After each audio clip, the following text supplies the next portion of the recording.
Welcome to the magnificent African bush. What a way to start the morning, but with a male leopard silhouetted in a tree. This is Safari Live. Ready.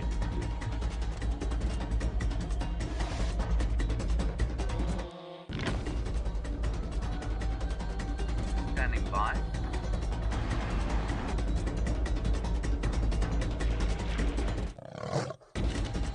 Five, 4, 3, 2, 1. You are live, you are live. Good morning, my name is Brent Smith. I have the incredible VM on camera, and we are right next to a male leopard eating his impala kill in the pre-dawn brilliance. So let's have a look. Look at that, isn't that absolutely stunning? The sun hasn't even popped over the eastern horizon, and young Sindile is up in the tree and feasting. We had magnificent shots of him yesterday with the sun setting, and now we're starting our morning with a leopard sunrise. And we can hear lions roaring in the distance, and Steph and Herbie are out looking for them.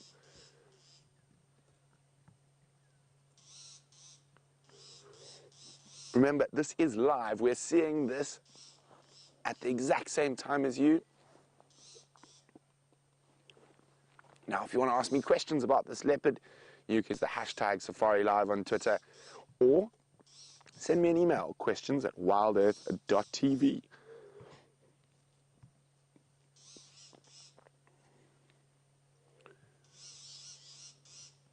Now the sun's going to be popping up in the next little bit, and we're going to be right here next to this leopard. So get your screenshot fingers ready, and it's going to be absolutely stunning. And remember to share your screenshots with us on Twitter using the hashtag SafariLive, or pop them on our Facebook page. And of course, there are many groups run by our avid Safari Live fans, and I'm sure they would love you to share your screenshots there as well.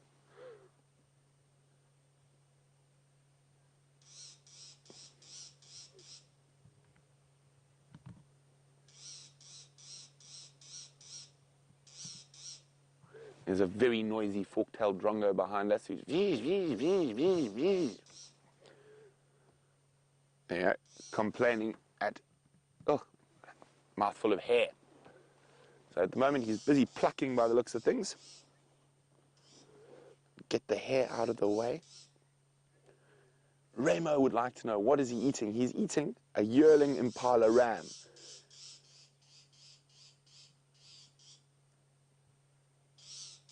Look at that.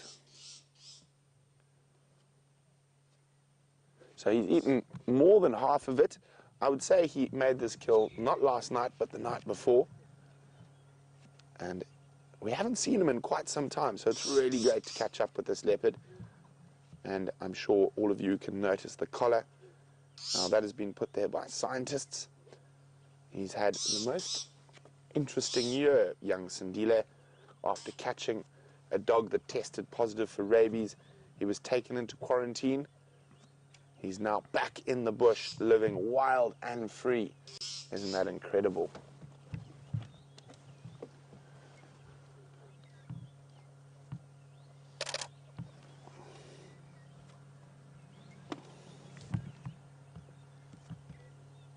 So he's plucking the hair so he can get to the nice, nutritious meat. So he's eaten all the high-value parts already, the lung, the liver, the liver's the heart, kidneys, and now he's on to what looks like the rump. Not the rump, the forequarters. Already eaten the rump. Now the leg dangling is what was attached to the rump. And you can see that's a back leg. You can see the metatarsal gland on the back of that impala's foot there.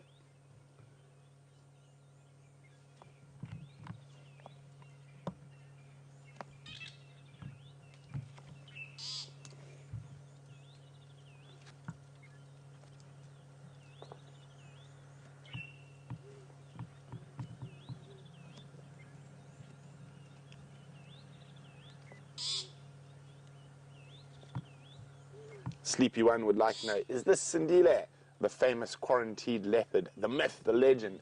Indeed, it is, and he is in the flesh right next to us. Now, I hope your screenshot fingers are ready, because I'm going to ask VM to come wide, and we're going to start seeing that magnificent leopard sunrise. Look at that. Isn't that absolutely stunning?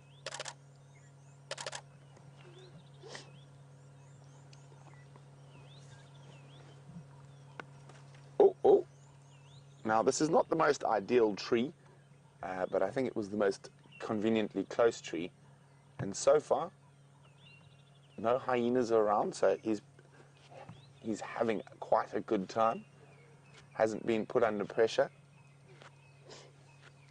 And he's probably going to eat a bit faster than a dominant male leopard or a dominant female would, just because he's about 2 years old, so he's trying to avoid any confrontation.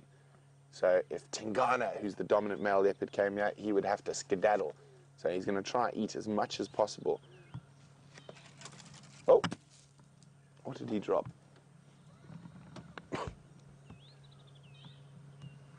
He dropped something there. Oh, I'll have a look just now.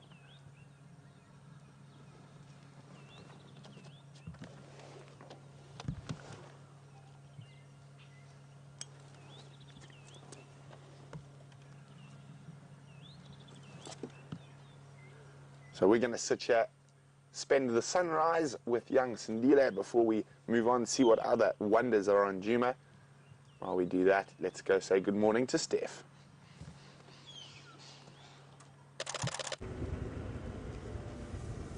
Good morning to all of you out there. And yes, it is a wonderful morning this morning. Not too chilly, about 55 degrees Fahrenheit, not too warm at either.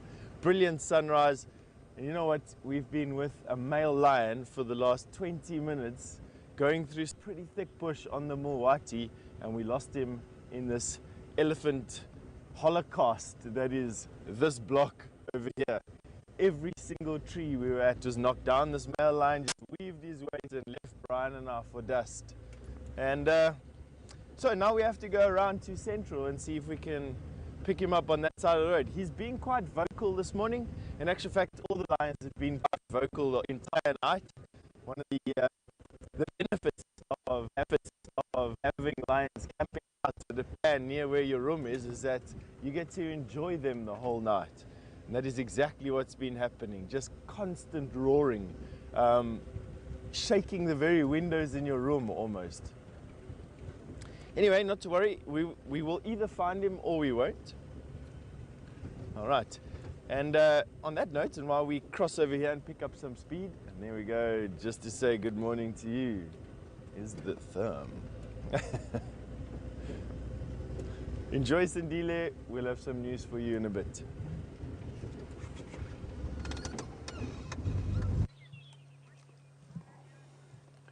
We're still sitting with young Sindile.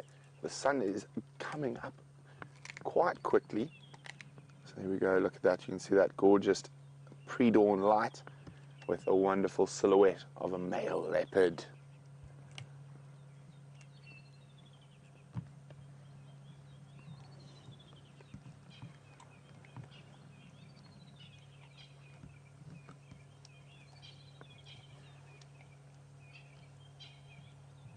Oh, a bit of hair there. Oh, he's got a bone as well. Crunch, crunch.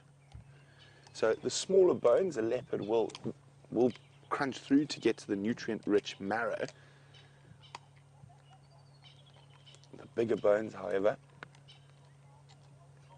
he won't feed off. He'll let them fall to the floor.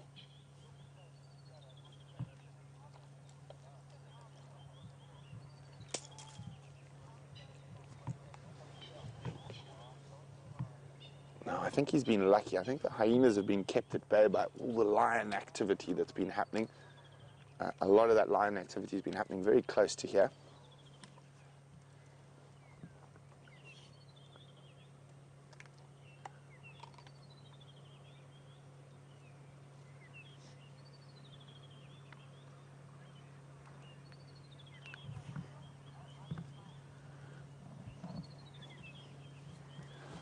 Now, Dan would like to know, do leopards always eat their kills in a tree? Now, Dan is a new viewer, so welcome to Safari Live, Dan. Quite often they do. It's not always. Sometimes they will feed on the ground. But if there are other predators around, they prefer to put their kills in the tree to protect them from hyenas, lions. And it's one of the special adaptations leopards have developed to avoid competition with other predators that are bigger and stronger.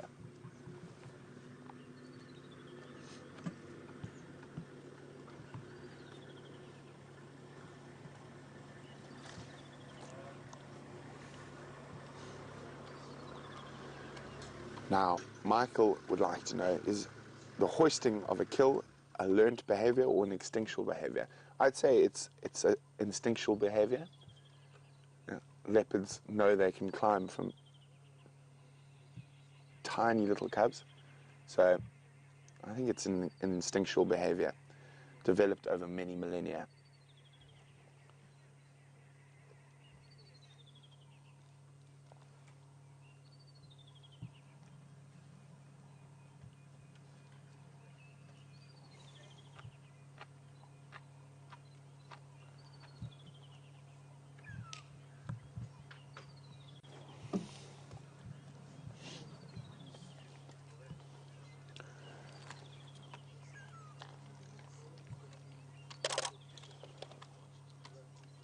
Morning, Susan in Georgia.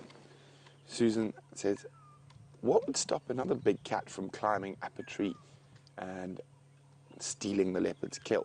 Well, size, firstly, Susan.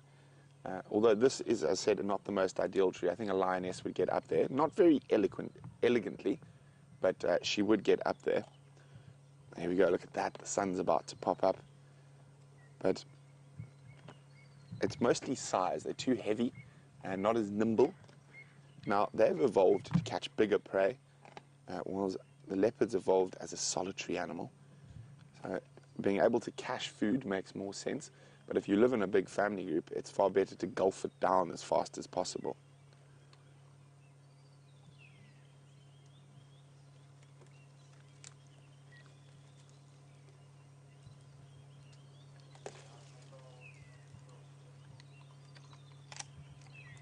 Crunch, crunch, crunch.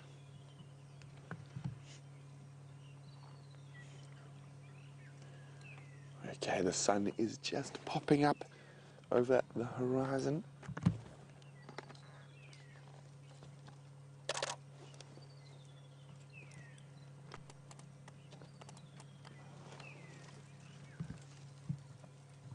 Oh, looks like he's going to try and move the carcass into a place where it might be a bit easier to feed.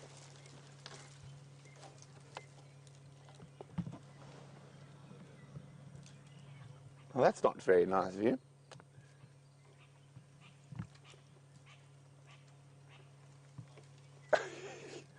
It is not an ideal tree. He does not look comfortable at all.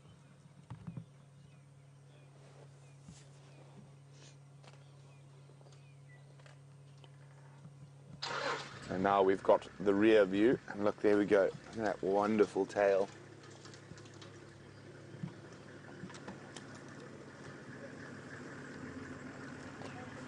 I should have moved forward a bit.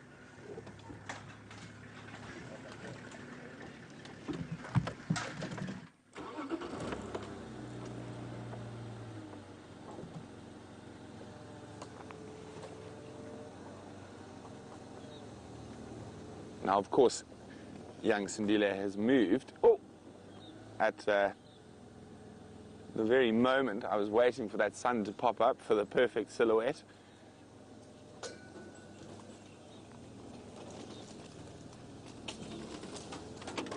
How's that, Vim?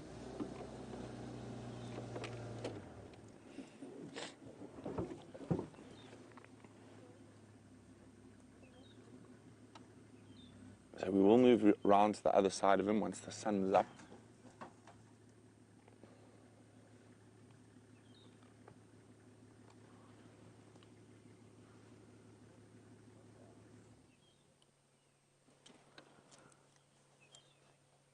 Look at that. Now, always amazes me how leopards can just perch in sometimes the most inconvenient of spots. And if we look at how his back leg is sitting, that can't be comfortable. Okay, let's move around.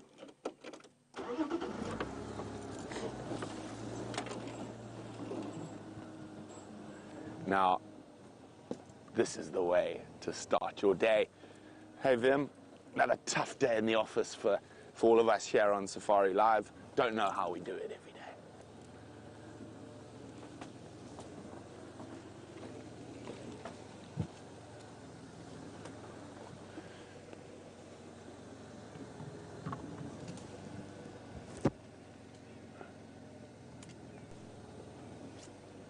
You okay, Vim? Okay.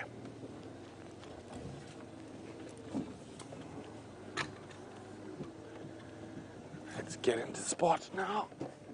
And you're going to see that gorgeous morning light coming through onto his face. How's that, Vim? That'll work.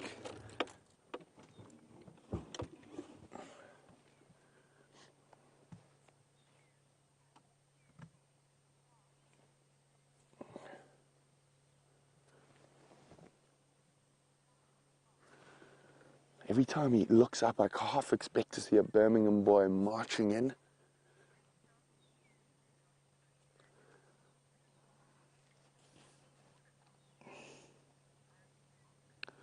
Aratus Fox would like to know, at what age will this young male leopard, Sindile, start staking out his own territory?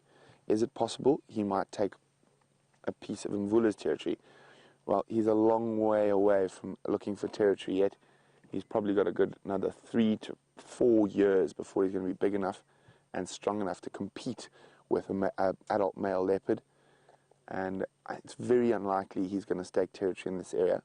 Not impossible, but just very unlikely.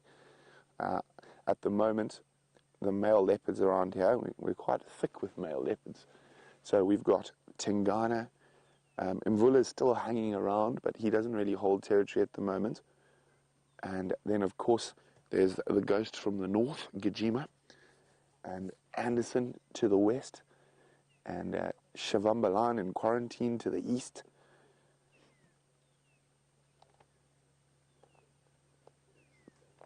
So I think he's probably going to move away from his natal area the moment he keeps coming back, because he feels a little bit more safe here. It's a sort of known area, but I don't think he will set up territory around here. And as I said, there's quite a few years before he's going to be able to.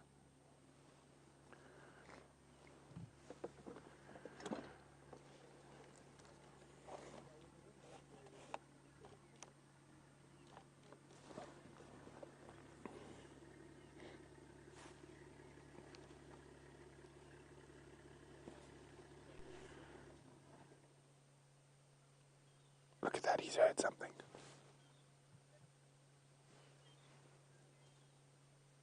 Oh, nothing that important. He might have heard the lions. They're down towards Gallagher Camp. Are we going to keep sitting here with the gorgeous young Sindile in his precarious perch? While we do that, let's go see how Steph's hunt for the lions is going.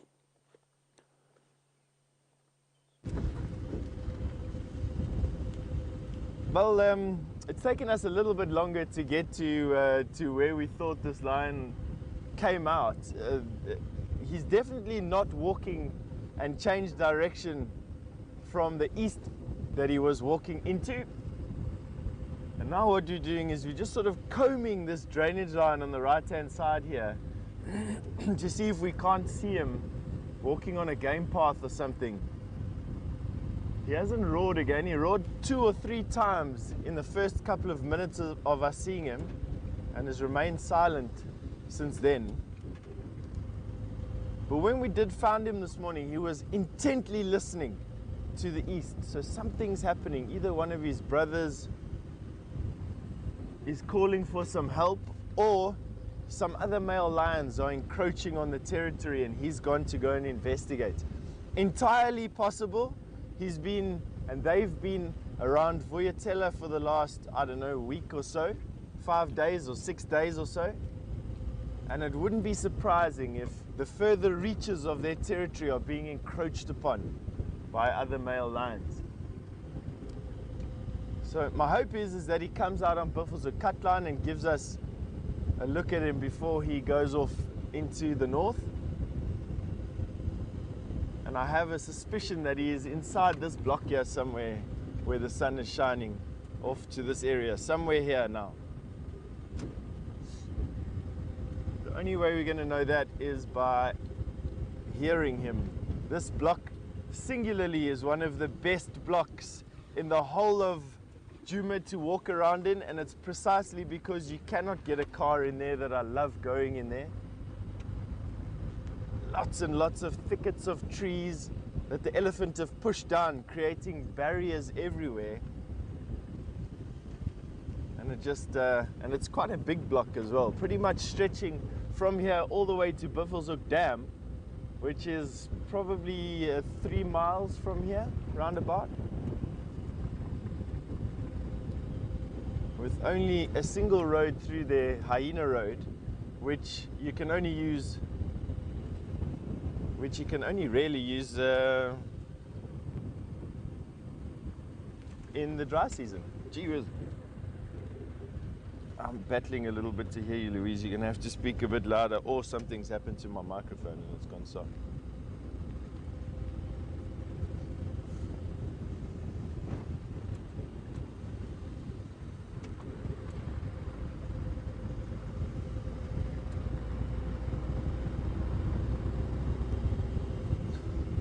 Annie, good morning, Annie, and please excuse me for going a bit silent there. I just needed to shove this earpiece into the center of my head so that I could hear it. Annie, all the way from British Columbia, good morning to you. You've asked, you know that cats have scent glands in their faces and you see them rubbing it on trees and on each other. Do they have scent glands anywhere else? They absolutely do, Annie. They've got scent glands in their feet, they've got scent glands in their faces and in their manes. Their skins themselves are covered in not as many glands as we've got one of the highest sweat glands per centimeter, or whatever you want to call it, out of the animal kingdom. But they've got a lot of these sebaceous glands on their skin, and they use it to rub against one another and to reaffirm bonds with one another. So they rub each other's scent around one another. And a scientist the other day was telling me that cats definitely will smell one another from the same pride and from different prides. However, cats, especially the larger predatory cats, are much more prone to just attacking someone that they can't smell first. How's that for an interesting piece of information? Now I'm expecting this lion to come out exactly where we are now. There's this enormous game path that comes out just here, and I'm hoping that he is walking on this game path somewhere. What we are going to do is, on the crest here, we are going to stop and switch off the car, and we're going to listen and hear if we can hear him roaring.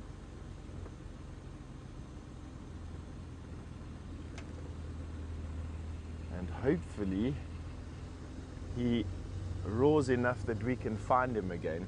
But while we stand by here and pitch our ears into the bush, we're going to send you back over to Brent, who's got that beautiful Sindile.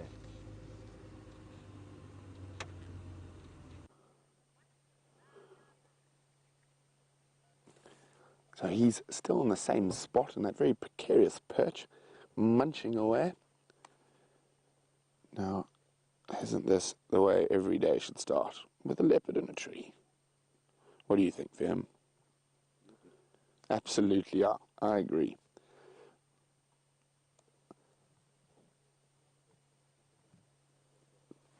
Oh, look at him repositioning.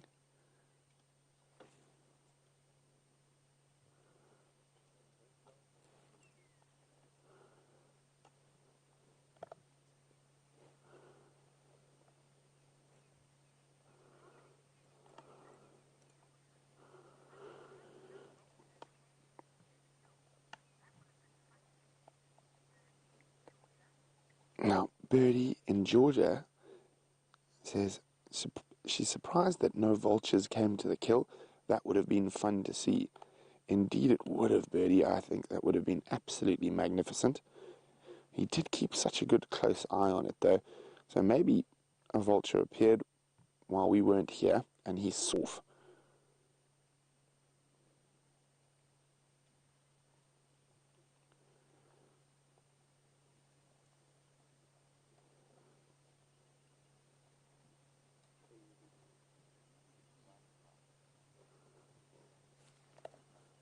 Crunch, crunch, crunch. Now, Birdie, strange you should mention that. There's a bird of prey. But it's not a vulture. You see him there? There he goes. It's an African harrier hawk flying east into the rising sun. I thought, Birdie, your prediction had come true, and I thought, sure, that's an early morning vulture, but alas, just a harrier hawk.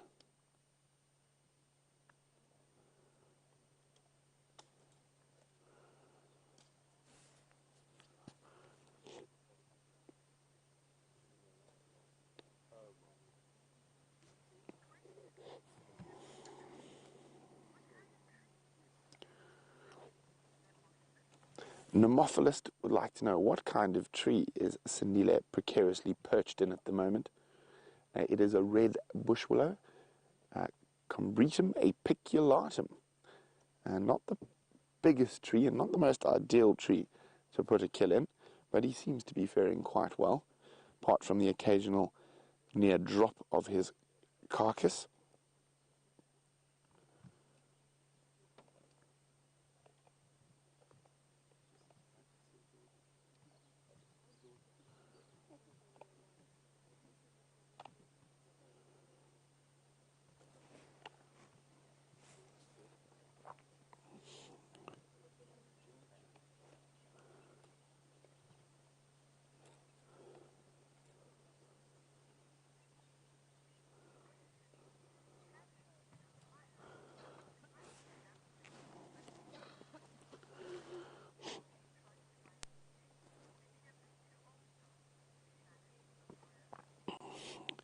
Now, Shannon in Ohio is wondering if Shadow has lost her current cub, would she try find young Sindile?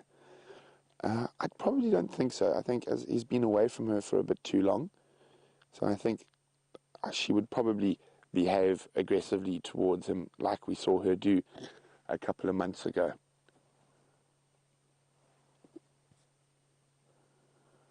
Now, I mean, if we think about it, oh,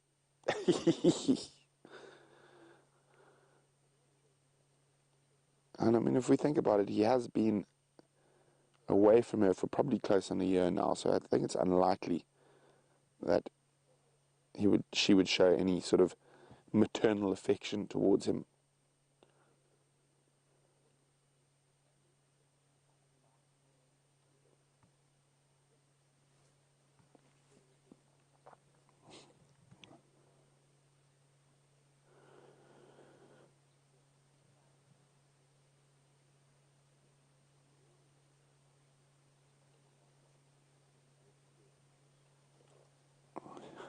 As I said on yesterday's Sunset Safari, I don't think there's going to be much left by this evening.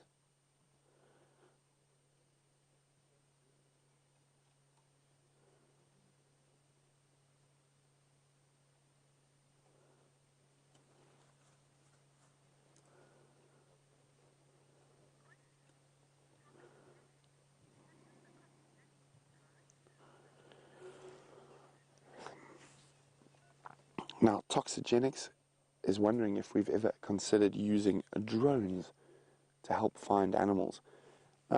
We have, and there are some very interesting things in development, and that's about all I can say for now. If you go look at our Facebook page, you might come down the tree right towards us.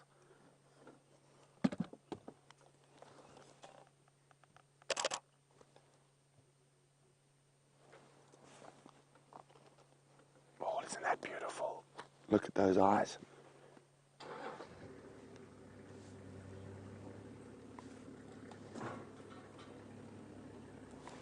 he comes.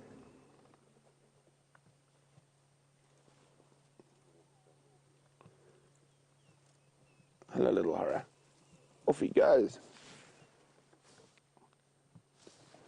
Where's he, Vim? Right behind us.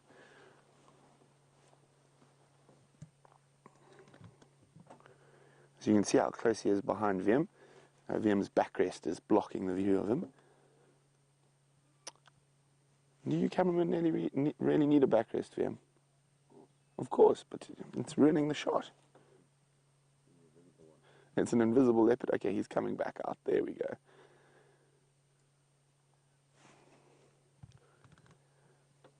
He's going to go see what he dropped under the tree. He did drop a particularly large piece, but I think it was mostly bone.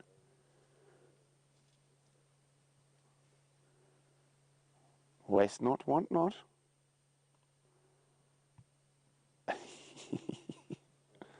Looking very chuffed with himself.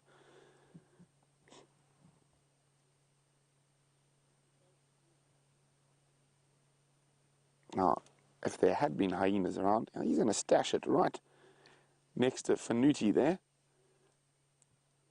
Fan, you better be careful, otherwise your leg will be next. Oops, he got a bit of a fight from the car.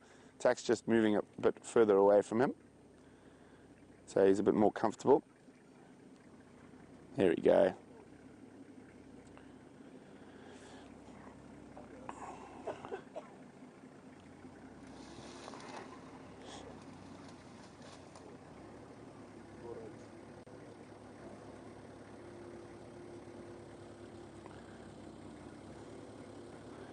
Okay, so we're going to leave young Sindile now and go see what other wonders are out in the African bush. I'm going to give some other people a chance to come in. But what a fantastic way to start the morning with a leopard silhouetted by the sunrise. So while we do that, let's go across and see how Steph's hunt for the lions is going.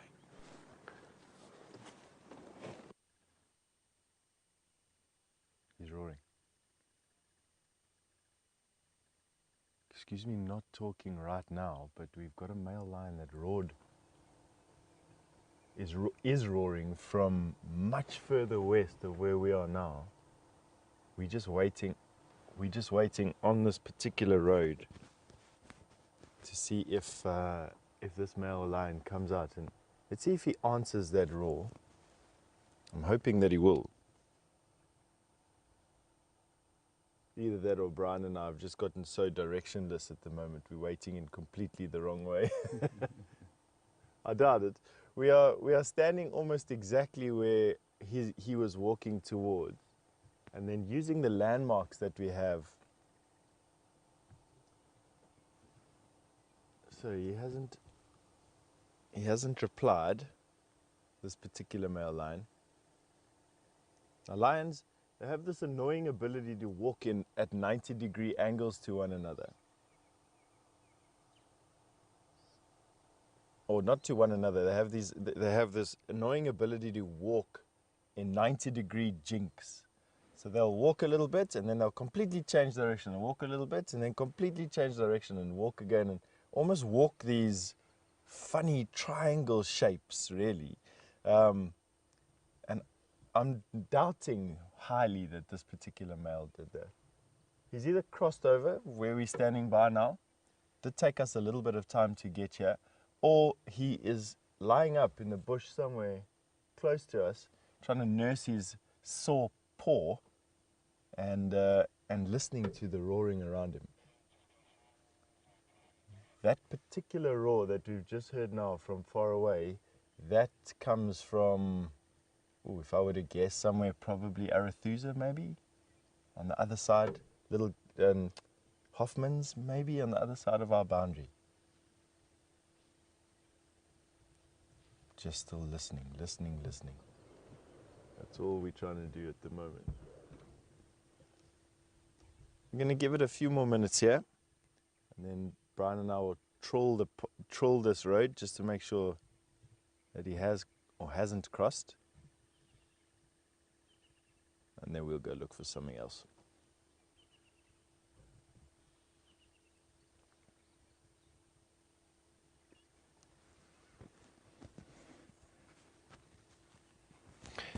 Jason, you've asked if we have any clue as to why the female chased off the Birmingham boy yesterday.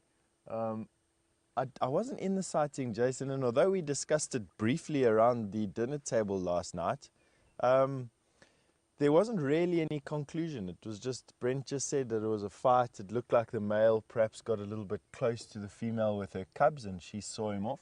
There has been this sort of brewing tension amongst the lions, even for the last couple of days. There's been this, I don't know, for lack of a better word, it's just tension that's been brewing between the lions and the lioness. A couple of days ago, Brian and I witnessed the male lion dominating the female in a show of aggression when she came up behind him and the cubs were between him and her, and it looked like she was trying to initially just chase him off, and then he turned around and he attacked her. We had that interaction a couple of days ago, and then the tables were completely turned yesterday where she attacked him and left him a bit bloodied and scratched up. So who knows, who knows exactly what's happening in these cats' lives. They react a lot to hormonal changes and to pheromone changes in their own bodies. And you might find that there's a female in that group that's perhaps coming into or coming out of estrus or a cycle of some sort. There's males in attendance and he's creating this tension, he's creating this pressure with these females. Generally speaking, in the Kruger National Park at least anyway, male lions are not always with female lions. They have to really walk a lot of their territory because it's not open grassland here. It's not these wide open plains that a male lion can literally just stand up in and be seen and be heard. Here male lions have to walk their territory, have to continually stake their claim on their territories. And so when male lions are with the females as often as what these Birmingham boys or this Birmingham boy has been with these particular females, there's this frustration and this tension that builds up. And if I were to put any sort of generalization on it, that would be my take on it, at least. It could be something completely different, but it's just the frustration that I'm busy seeing on that. So I hope that answered your question there, Jason. I'm not too sure exactly what is going on. Brian, what do you think? We've got a bunch of impala here now, which is good. So we've got a herd of impala that's now moved onto this open area here, and they are going to act as our sentries here. I think we're going to carry on going down this road. Why are you running?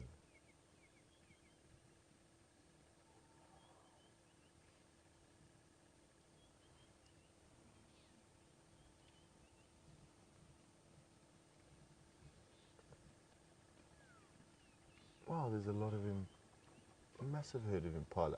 Ramo, you've just asked me if lions contact any types of diseases. They absolutely do. They are subject to a number of diseases, some of which are even have made headlines in recent times. There's a story of this feline AIDS, or the immune deficiency virus. They have tuberculosis, a type of feline tuberculosis that they can get. They suffer from uncountable different types of parasites and bacterial infections that they can get, even to a point where their bodies turn on them and they get chronic septicemia. There's a list of a bunch of different things there. I don't, out of the top of my mind, I don't remember all of them, but the ones that are mostly talked about is this feline AIDS, or type of immunodeficiency syndrome, and then tuberculosis are the two that are occupying the top spot at the moment in terms of the public eye. All right, I think what we're going to do is let's leave those impala to act as a sentry for us. Let's carry on in this direction then. This male lion's not roaring anymore, so he's either gone down to bed or he's walking it off. And let's see if we can either find tracks of this male crossing this particular road, just to confirm our suspicions, or perhaps pick him up sleeping next to the road. All right, now Brent has left Sindile so that a few other vehicles can come in and have a look at him. And I'm sure he wants to give you an update about what his next plan is, so we're going to send you over to Brent for an update.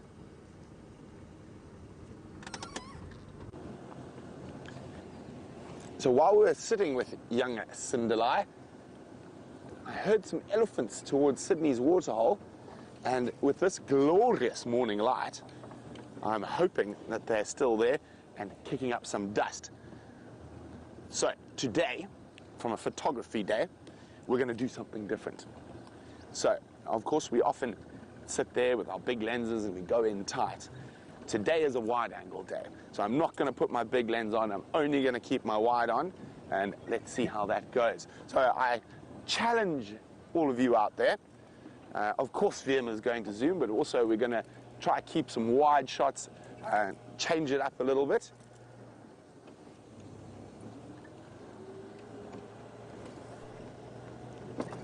Ellie was around here. It was a big trumpet. Sounded like a nice herd. But they might have been to the north of the Buffelshoek cut line.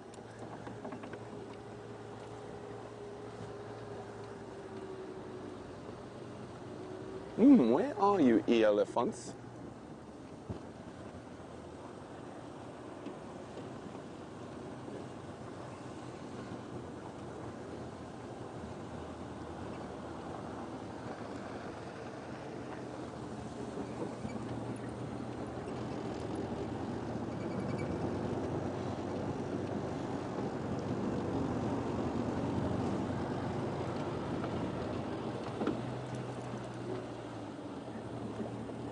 So there we go. I was hoping there might be some Ellies out in the open here, but nothing.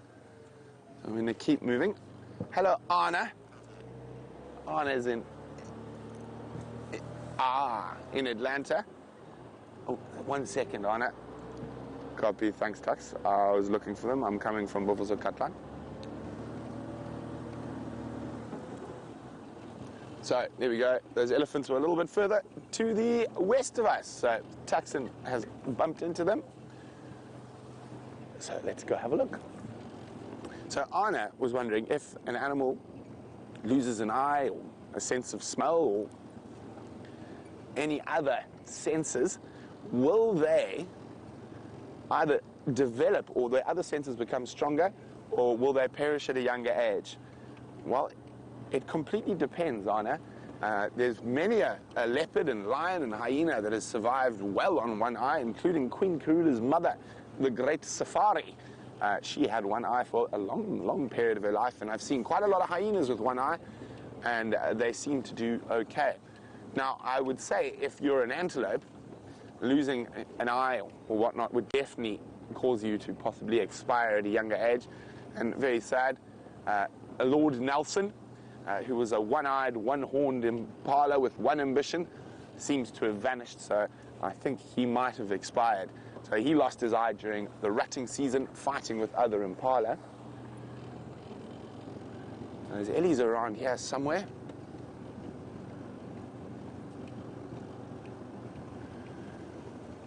Now, while we try and catch up with the elephants, Steph's got a magnificent pair of avian predators to show you.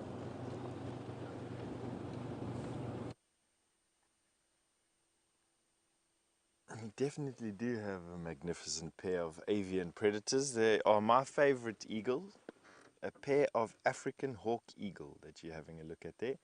Just busy enjoying the morning sunlight and sunrise, waiting for a few thermals to generate before they soar off and start their hunting for the day. Absolute terror to ground squirrels and francolin. This is what these birds specialize in. Up to the size of guinea fowl, but it is bizarre that even tiny little birds like waxbill and southern black tit, etc., chinspot batis, really react negatively to these birds, scurrying into the undergrowth, issuing their alarm calls. These birds generate terror like nothing I've ever seen. They do hunt cooperatively, and by that I mean one bird will fly high and in front, and another bird will fly low and slightly behind. And as the bird high up gathers attention and start to scurry around, the bird that is flying lower then bursts into the fray and picks up any stragglers that are a little bit too slow to get going in the morning, and or to get going out of the way. Really beautiful picture, that, with this aching blue sky behind them.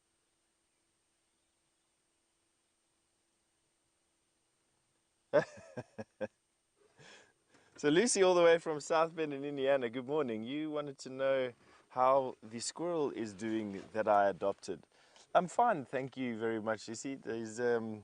I got an update on what he did yesterday. He was left alone for the day while my wife was out, and when she got back, she had brought him with a packet of pecan nuts, which he first refused to eat because he'd been left alone the whole day, and then tucked into eating 2 and then hiding the rest of the packet away, who knows where in my house, to be found in the following days and weeks as we unpack whatever clothes that we're trying to wear or whatever bag.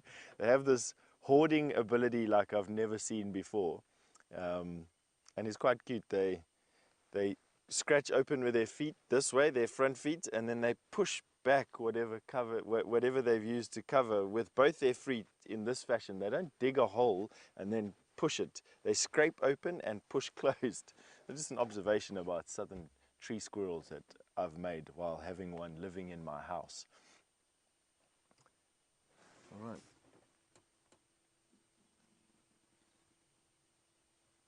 Robin, you've asked a good question about why is this bird have hawk in its name. Is it a hawk or is it an eagle? It's actually a true eagle, Robin.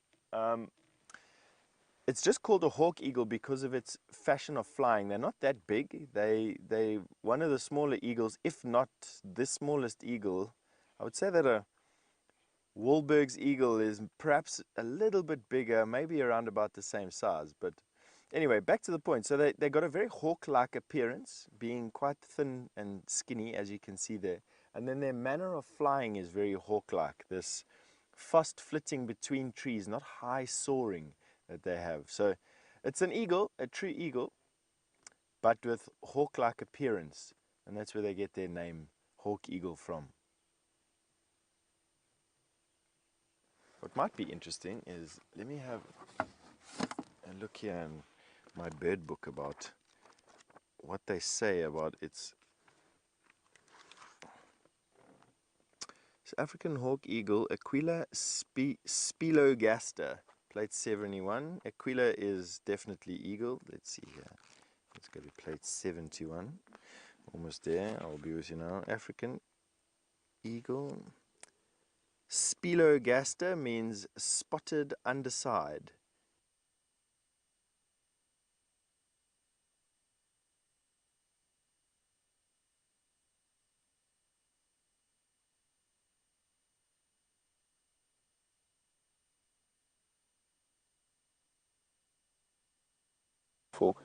We have Ellies all around us. Absolutely magnificent. I think, will today be another day like yesterday? The day that just keeps on giving. You can just hear all the trees being obliterated.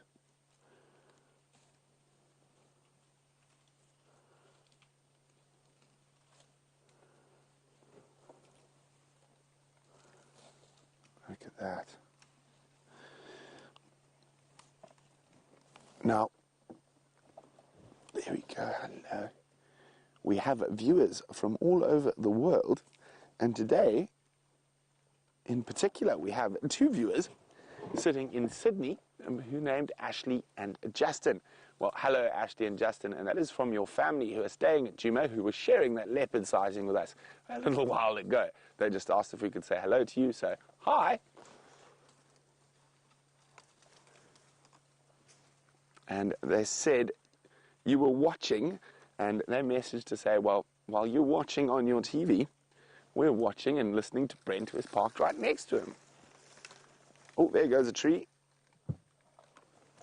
In the light. Vim's going to try. There we go. Oh, and there it goes. Looks like a little knob thorn. Let's just try and move a little bit so the light's a little bit less harsh for Vim.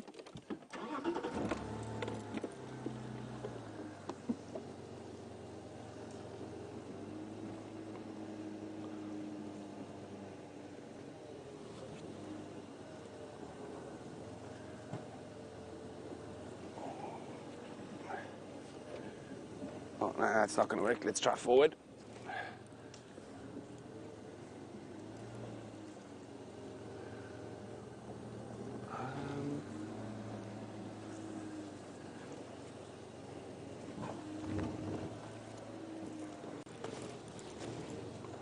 How's that one there? There we go.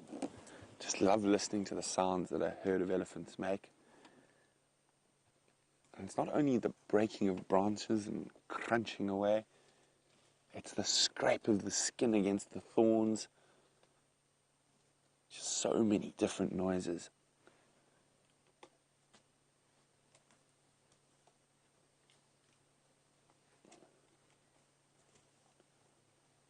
Kicking up and digging with their feet.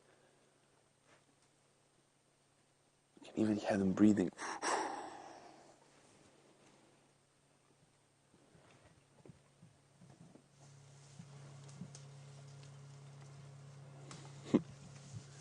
There's a little one profiting on the hard work Mom has done.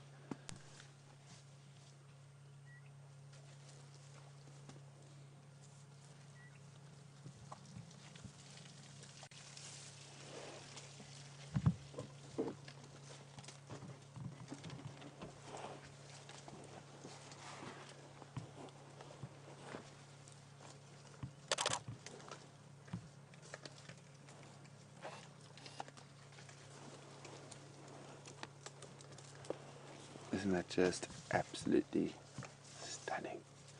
I love all the dust.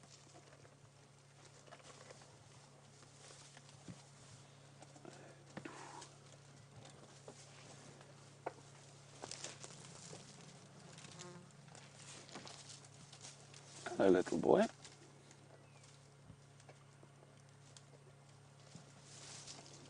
Sounds like quite a big herd.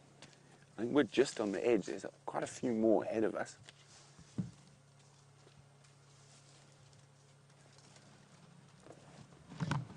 Hello.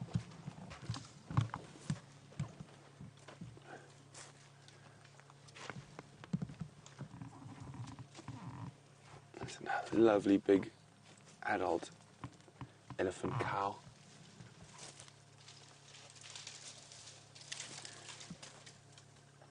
Now, Birdie is wondering, how quickly will the trees recover from this elephant feeding destruction?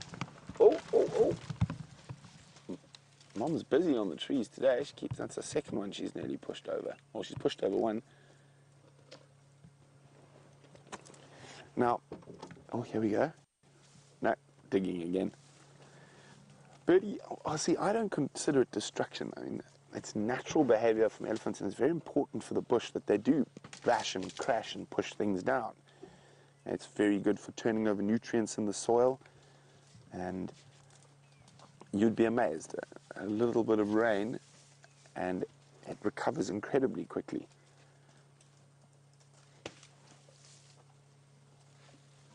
Now, we've had a very wet 10 years, so there's a lot of young trees that are actually clogging up the open areas. And now with this drought, it's forcing the elephants to feed on them. And it's actually quite good for the bush that they open it up, make more space for grass to grow.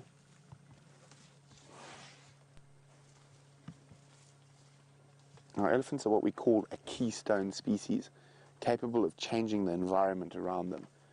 And you can see places that don't have elephants. You get complete clogged thickets of acacia or Dicrostachys that is almost impenetrable to other animals. The elephants are very, very important in maintaining the ecosystem.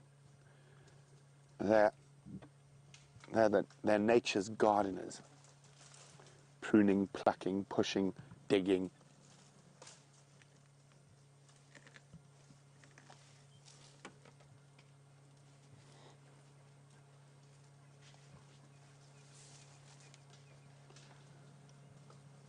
Now, them, just quickly, right next to us on the ground for the bird watchers.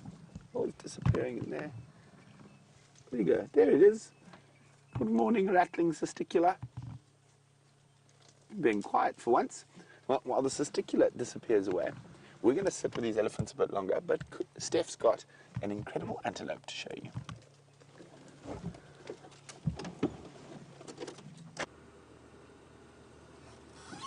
All rightly, we had an incredible antelope to show you. She has just disappeared into the bushes here, and I'm hoping that she sticks her beautiful face out of this particular bush and lets us see where she is. It's so thick I can't even see a shadow of this particular bird. But there you go, come on, let's go forward a bit more. We'll just show it. Looks like she's changed direction. We'll be with you in 1 second. Here she is, gonna stick out her little face. Just an eyeball. It's a kudu that's standing inside there. Here she comes. There you go.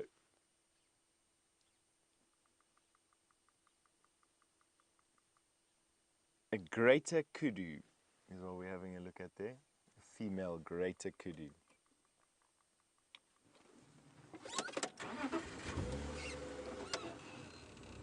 Definitely showing us why they get their nickname, the grey ghosts of the bush. And she is busy nibbling. Oh, there's many kudus actually. Who would have thought?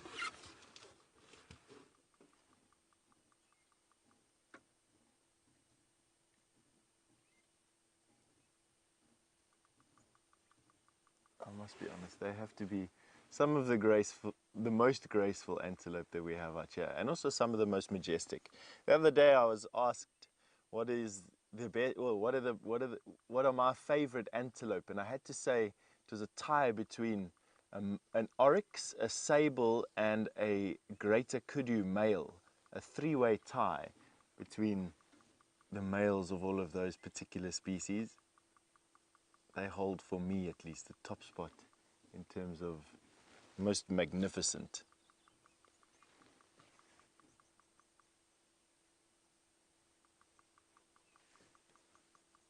And there they go, off into the distance.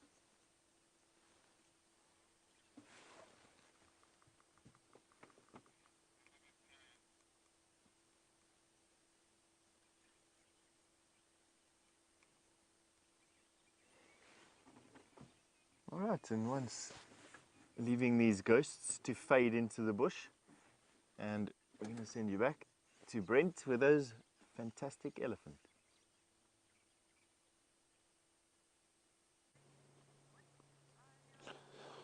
Vam and I are just sitting here quietly enjoying our morning with elephants. Now we're with the young bull, who's got really magnificent, oh, I think they're quite magnificent, up-curving tusks. They're not very big, they've just got a lovely shape to them.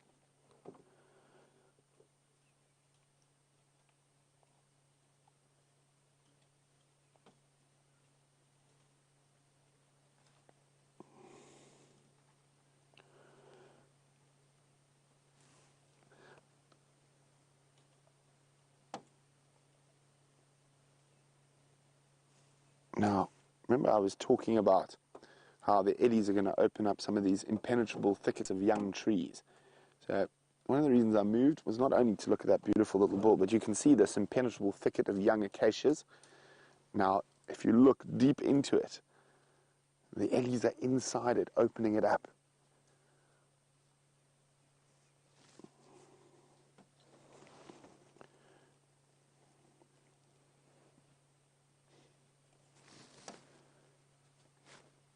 But we're gonna, here we go. Let me just move a little bit forward for them. And you can see those lovely, how's that, Vam? Those lovely tusks, as I was talking about the shape, beautiful curve on them.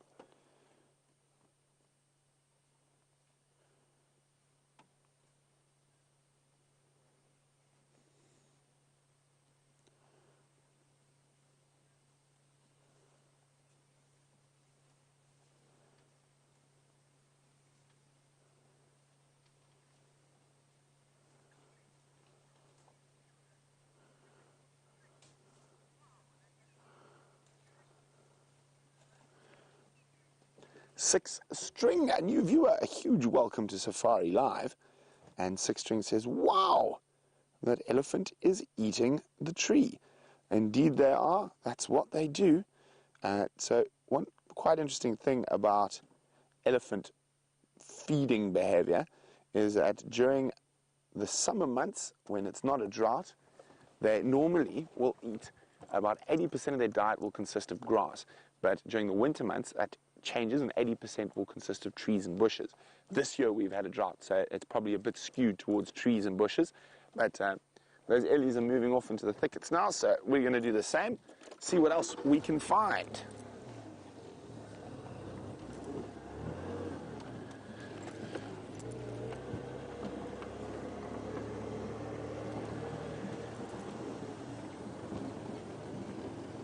Now, William in Oregon is asking, what is an elephant's peripheral vision like?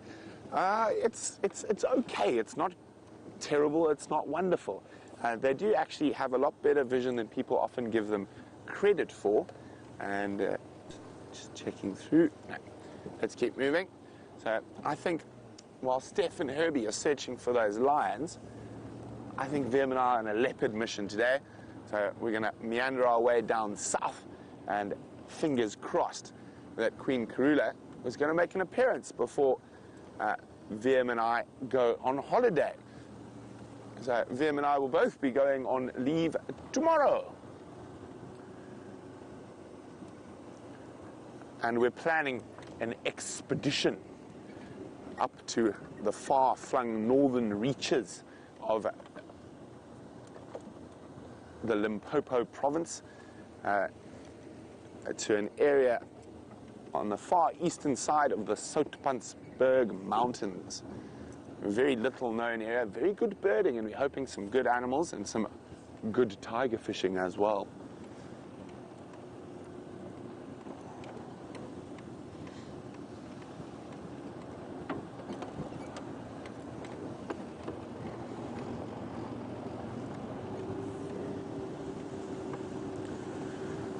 Okay, so what we're going to do, as I said, we're on a leopard mission. So we're going to go down Impala Plains, check to Impala Plains, check around Zoe's, check around the Balanites tree.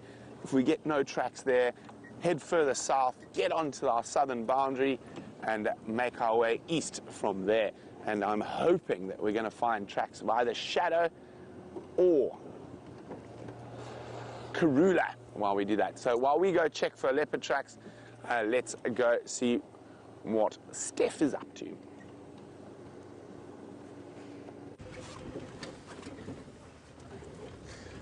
Hello, hello.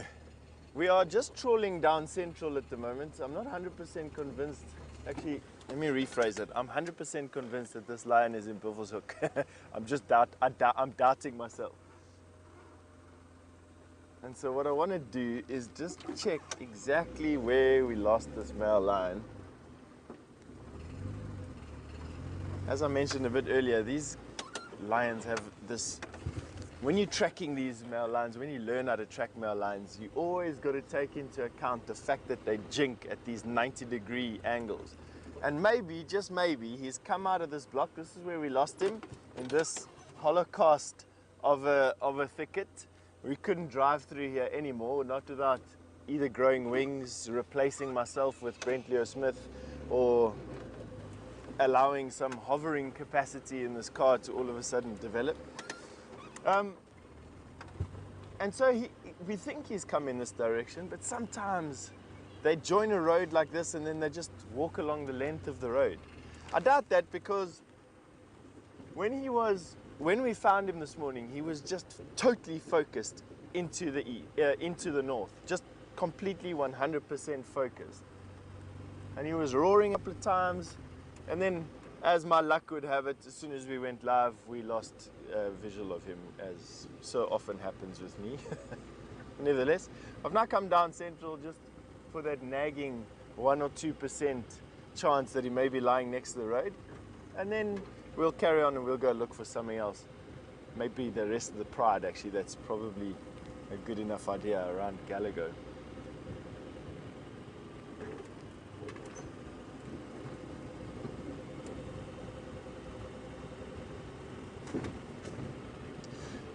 Birdie, all the way from Georgia. Good morning, Birdie. You've just said you're just amazed at how animals can sort of blend into their surroundings, and all the different animals, you know, from elephant to giraffe. You mentioned about keystone species and all that sort of thing. You're 100% right, Birdie. There's just, it doesn't matter what type of animal you're looking at over here. Even a zebra, who has this most dazzling coat of black and white, seems to just lose themselves in the background here. They make it incredibly difficult to see, in actual fact. You know, I just find it incredible that they, just having a look there for tracks, that they move through like they do. You know, you one moment, I mean, we were just with those kudu. One moment you're looking at a bush, the next moment you're seeing 3 or 4 different animals, each weighing in excess of 200 pounds, and they were just hiding behind that bush. So it is quite amazing. And there's no leaves on these trees at the moment. No leaves, no grass. All right, so I can confirm that this male lion hasn't walked down this road. As I'm busy speaking to you, every now and again, I'm looking at the road at places where we can most likely find tracks, and he hasn't come out. So he's either sleeping inside here, or he's moved across, which is the more likely of the two. Yet to be confirmed or concluded yet.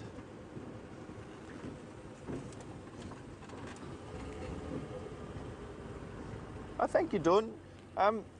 Good morning, Dawn. You just paid me a compliment. You said I'm quite knowledgeable. Thank you. However, I don't feel that some days. Some days I feel completely idiotic out here. And then you asked, how long have I been a guide for? I started guiding in 1999, Dawn. Was when I became a professional field guide with a bit of training before that. I spent probably about 6 months or so training to become a guide.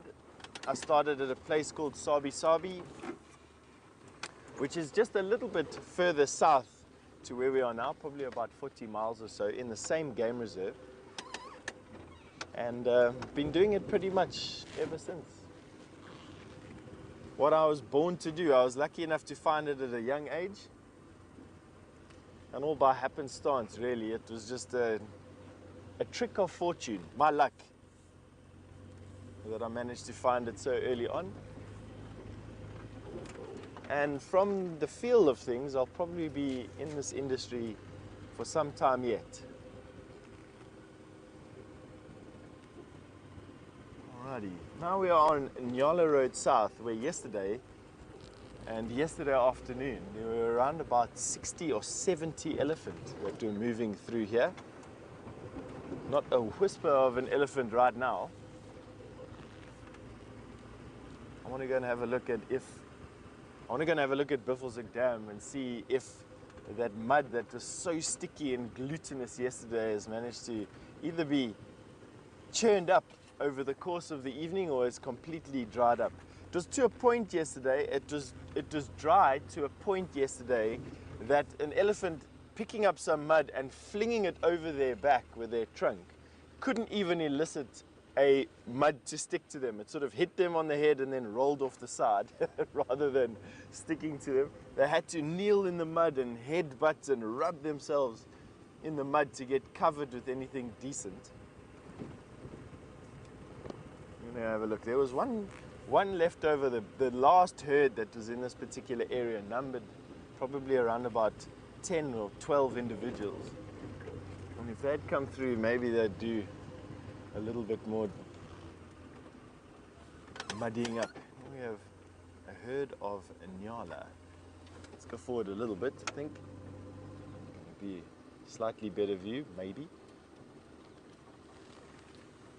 There we go.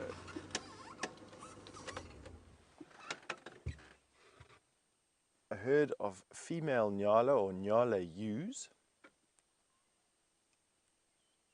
And just that sunlight on their reddish coats looking absolutely fantastic. They're browsers, very similar to the southern greater kudu that we just were with a few minutes ago. These belong to they belong to a group of antelope called the spiral-horned antelope. The males of these particular Nyala have these twisted horns, not quite as spectacular as the southern greater kudu. Nevertheless, they have a much more striking coat. a conservation success story in that these Nyala were introduced into the Sabi Sands, reintroduced into the Sabi Sands, I should say, and have done incredibly well. I can't remember the exact date, but I think it was in the 90s, in the early 90s somewhere. And since then have proliferated. And they're now one of the most common antelope that we see.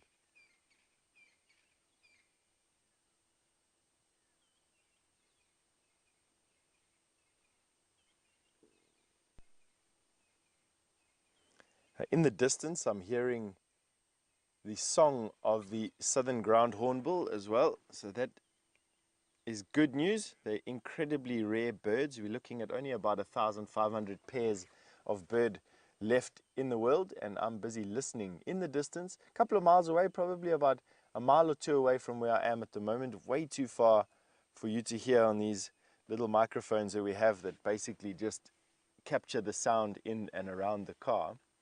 But they make this beautiful noise, much deeper than that actually, and much better. I'm not good with bird noises.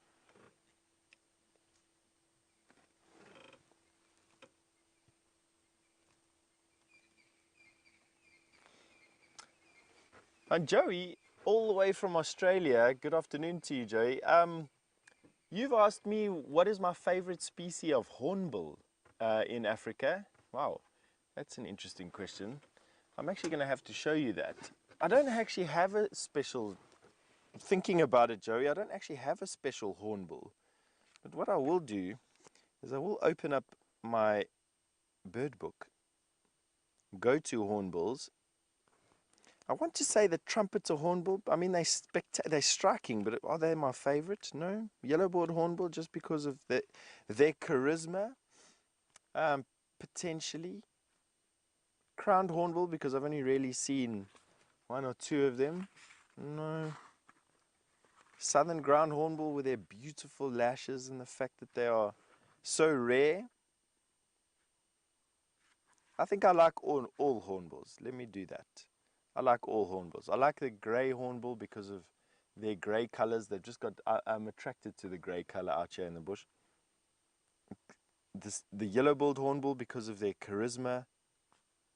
The crowned hornbill because of their habitat, living in the dry Mupanis, and the fact that I've only seen a handful, probably 3 or 4.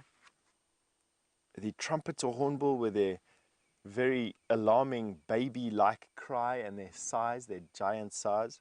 And then the southern ground hornbill with their size, their rarity, their beautiful eyelashes, blood red faces, and that booming call that they have. So all the hornbills, let me say that. I like them all.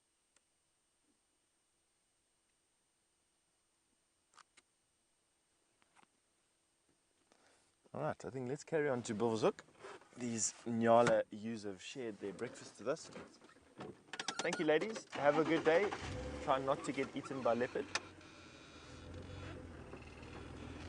Leopard, of course, quite capable of taking down a Nyala ewe like you were seeing there. Right size for a leopard. And because they share the same like for the thick bush, quite often we find leopard out here feasting on Nyala.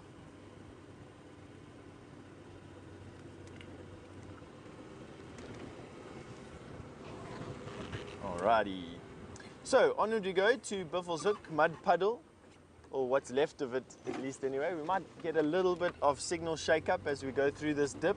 Sometimes happens. I'll speed up, make it less painful to watch. Alright, what we can do, rather than watch me speed through here, is send you over to Brent for an update.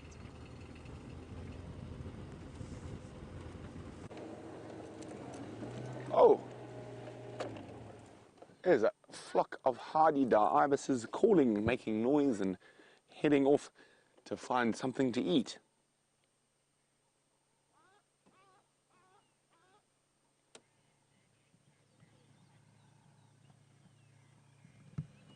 Oh.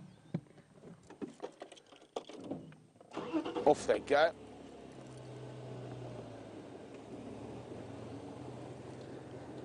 Okay, so we've decided to come have a little gander on Arethusa and make our way past Red Dam. With the water there at the moment, it's a really, really popular spot.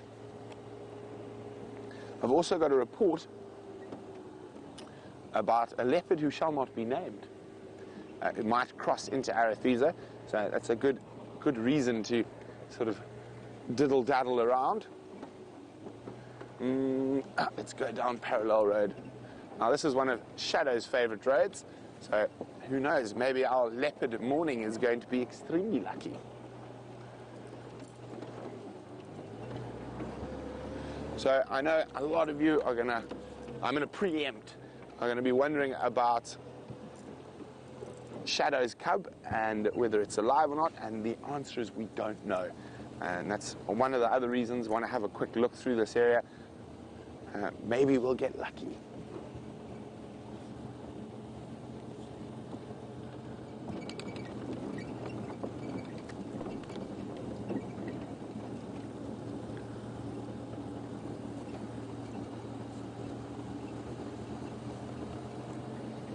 Sorry, I'm just listening.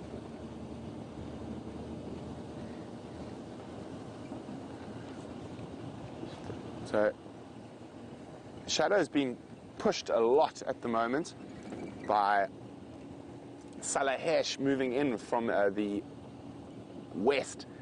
And Salahesh's cub Tiani is now over a year old, so probably going to go independent very soon. So she might be moving out of her core part of her territory, leaving that to her female cub.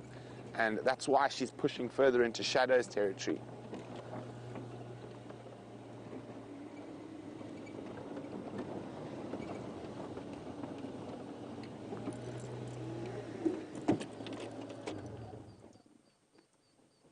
Thought I heard a hyena very close by. Huh?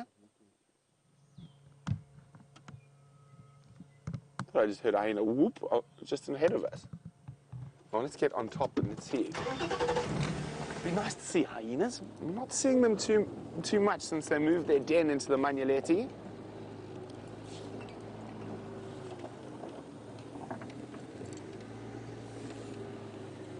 Judy H was wondering whether any signs of hyena. Well, we just heard one somewhere around here.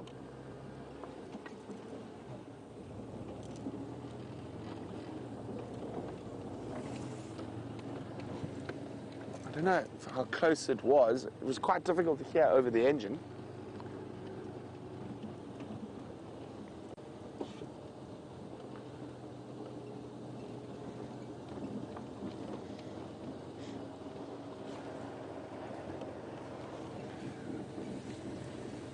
Now, of course, it could be on the move as well.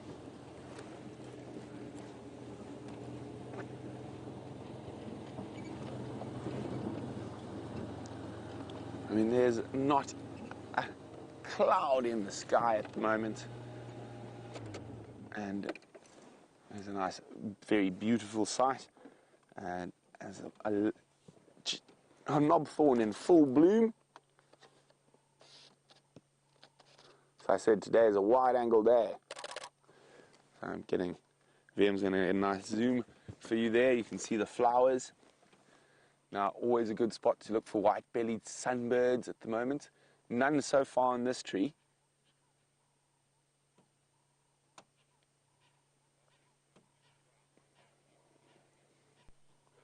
Beautiful.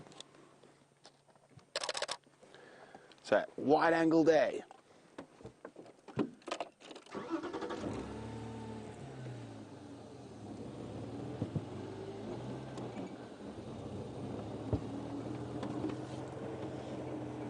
So no sign of any tracks yet, but also we're the first person to drive this road this morning.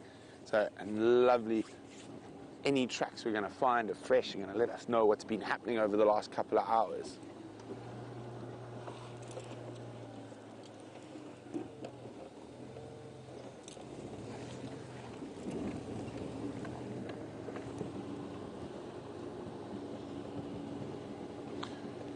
Now, of course, also, apart from looking for Shadow in this area, we often see Tingana in as well, although he does cover such great distances, he could pop up anywhere.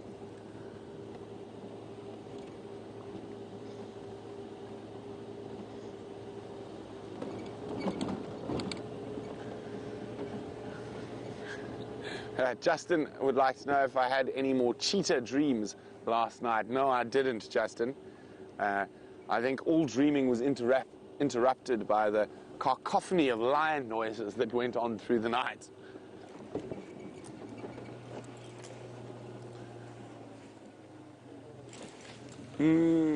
Hyena tracks.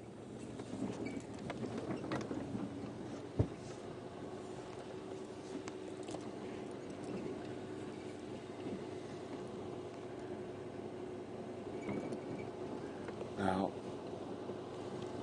it's still cool enough that some of the leopards might be on the move. So that's what we're hoping.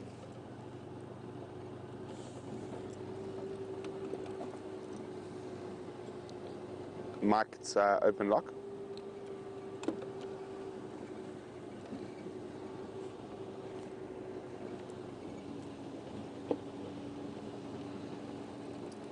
Sorry, guys. Yeah, Mike, make your way. It's no problem, even if they are there having a look. Let's just have a look. Make sure, like a nice area like this is an area a leopard might use to move through. See, you've got this natural seep line, and there is still a little underground water. You can see the green on the grass next to us here. So there's a good chance that impala and other species might be feeding on it. And it's a good spot for a leopard to hunt because there's nice thick bush around it. They're always a good place to look for.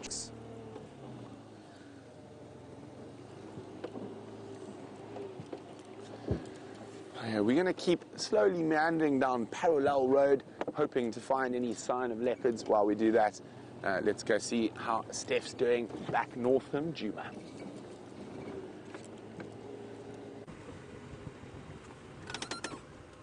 Very good, thank you very much. We just bumped into some kudu again. I almost think it's the same herd. Actually, I'm sure it's the same herd because we've just gone around the block basically to see if this male lion hasn't popped up. There you go. Get out of the way and have a look. Beautiful pose there. Thank you. Oh, they're so lovely.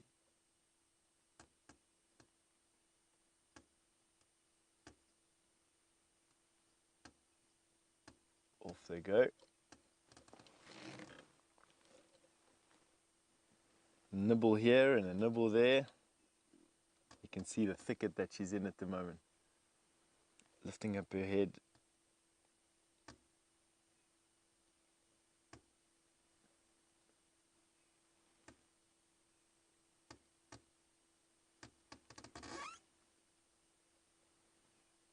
Look at that. Feeding almost entirely vertical.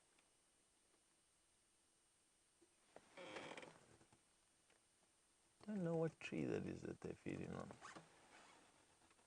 Whatever it is, it's almost too high for them to get. They are ruminants, so they will eat in the morning like this. They'll eat for a couple of hours and then they'll lie down in the ruminating posture to ruminate.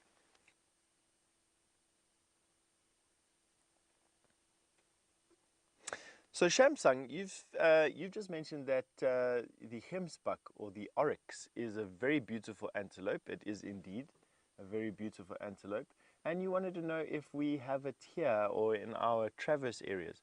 No, Shamsung, very similar to the springbok, the oryx or the desert oryx occurs from the center of the country basically all the way to the west, rather than on the eastern side of the country. And you start to see them pretty much overlapping where the springbok are. So from the center of the country on the highland plateau all the way into the west coast and up into Namibia, you get that fantastically colored desert oryx.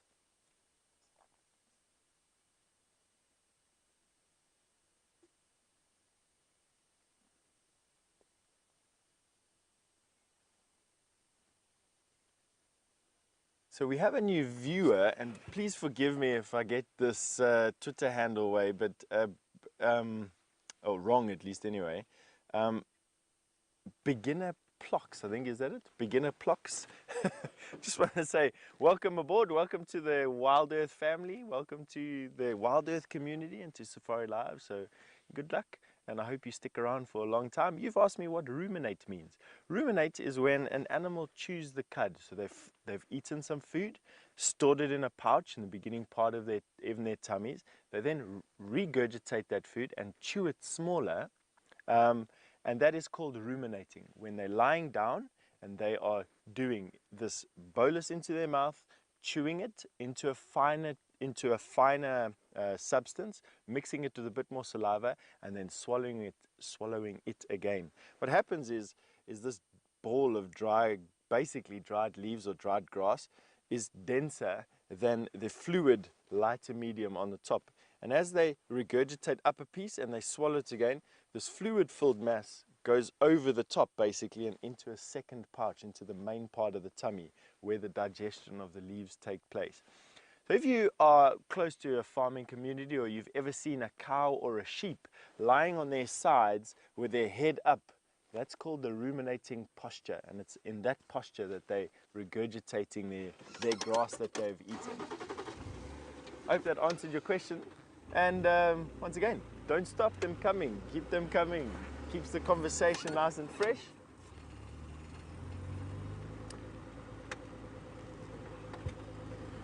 Alrighty. Let us carry on down the Buffelshoek cut line, and we are now heading in a westerly direction onto something new and something better.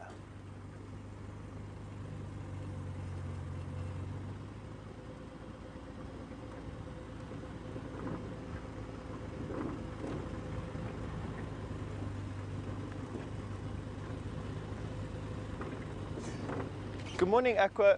You are commenting on the color on the inside of a kudu's ear, that pinkish hue, and you'd like to know if that's being caused by insects or it is actually the color. It's actually the color, Aqua. They have got this sort of pinkiness to the inside of their ear, similar to our ears, the inside of the ears. I have no doubt that it is created by some blood vessels lying pretty close to the skin, and it can be exacerbated by ticks. So ticks can go into the ears and they can eat into the layer of skin. But what usually happens then is it gets a bit darker, not just with the ticks, but also with crusted blood, scabs. So it loses that pinky hue.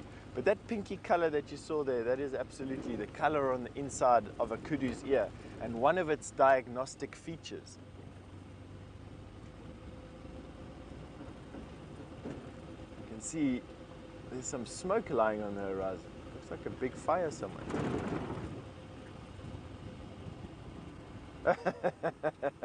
So Tomcat has just made a comment that says that's exactly what he tells his wife when he's a little bit hungover, is that, honey, I'm ruminating. Tomcat, I hope that works for you, but sure as hell doesn't work for my wife. Well done on getting it right. Have a look at that band across the horizon. This time of the year, and literally for the whole of last season, we didn't have any fires. And that's because we had very low vegetation. But there, if we can see it, there you can see that darker band that's just above the level of the trees. You might have to put your face about as close to the monitor as I've got mine right now to see it. There you can see it. It looks like a cloud, but it isn't. That is smoke from a bushfire on the escarpment. Now, fires at this time of the year are one of the greatest threats that we can have out here. And on a wet year where you've got lots of bush and lots of dried up grass, they call it moribund, it's the combustible material. Fires here can whip through the Sabi Sands every couple of days, and I've spent nights beating at fires out here. Last year we didn't have a single fire, and this year so far we haven't had a single fire, and that is because there's just not any combustible material around. It's all been eaten, it's all been taken away. You can have a look inside here. The moribund that you can see is pretty much just the dried leaves that you're seeing. A fire wouldn't go anywhere here. So nothing to burn, but there is a definite evidence that there is something to burn a little bit closer to the escarpment. And I'm wiping my brow to say thankfully it couldn't get here. All right, but on that note, I think we're going to send you through to Brent. We're going to try and get into a different area this morning, see if we can find something more to show you, and hopefully he's got something more interesting to tell you.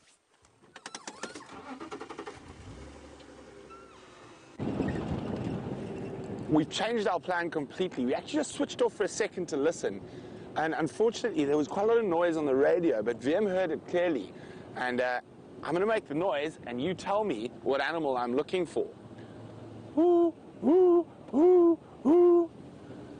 Now, we're not 100% sure. We just caught the end of it. So what animal makes a noise like that? So we've actually backtracked. We've come back to Triple M, and we think that sound was coming from this area. So now I'm looking for tracks.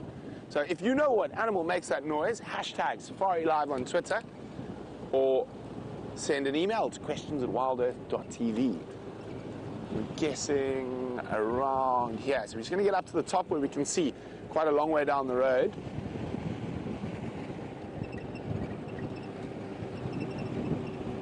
We were over there somewhere when we heard it.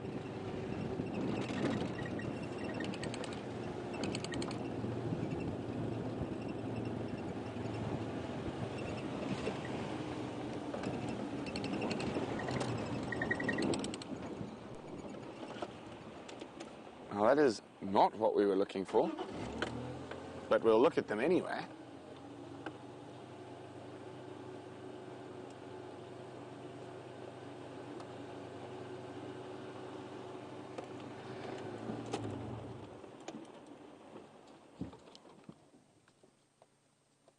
Calm down, piggies. Hi, Ma.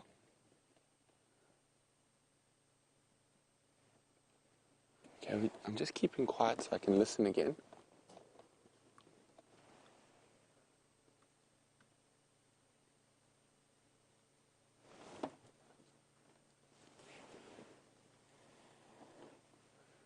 Lovely little sounder of warthog.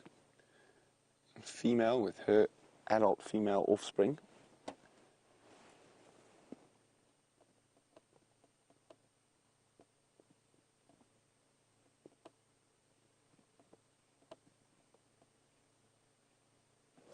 Can hear a lilac-breasted roller. Can hear woodpecker.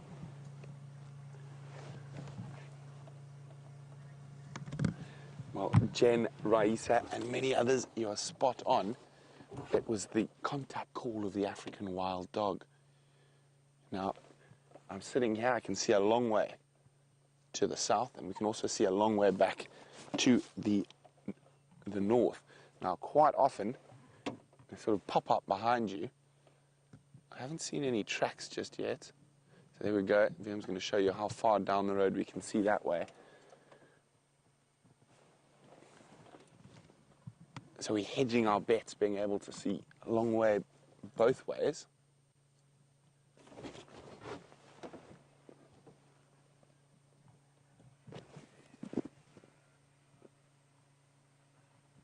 Some impala being silly, snorting, but that's not what we're listening for.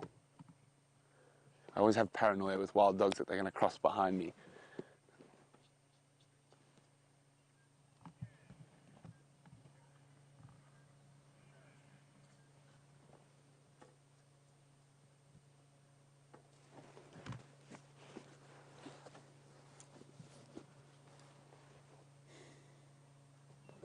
They have been playing much, or maybe making much of a mockery of me recently.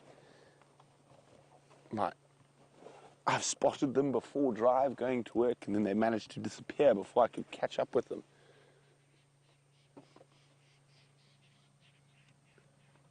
So we've got that impala making funny noises. It's a bit late for rutting, but that. We've got lilac-breasted roller. What else can we hear? Very angry magpie shrike. A woodpecker pecking at a piece of wood. But we haven't heard that call again.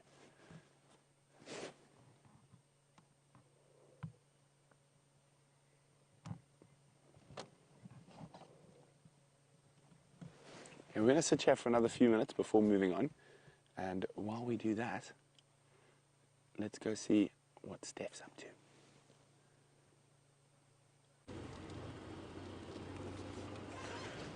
Welcome back. Have a look at this little steenbok that's there. Copy that. I'd like to come and join you at that sighting if you don't mind.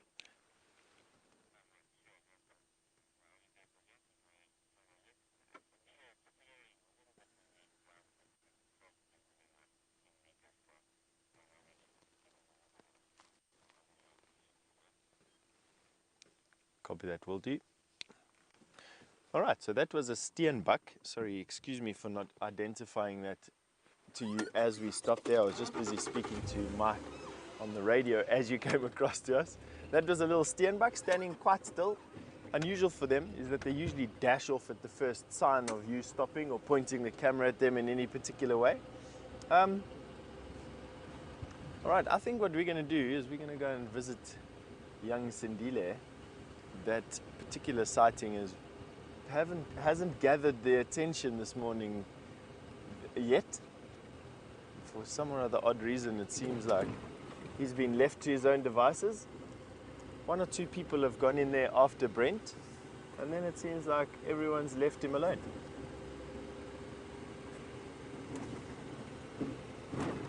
All right.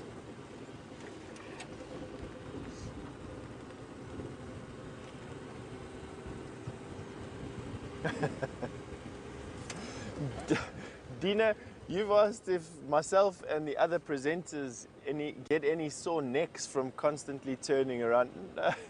No, we don't, Dina.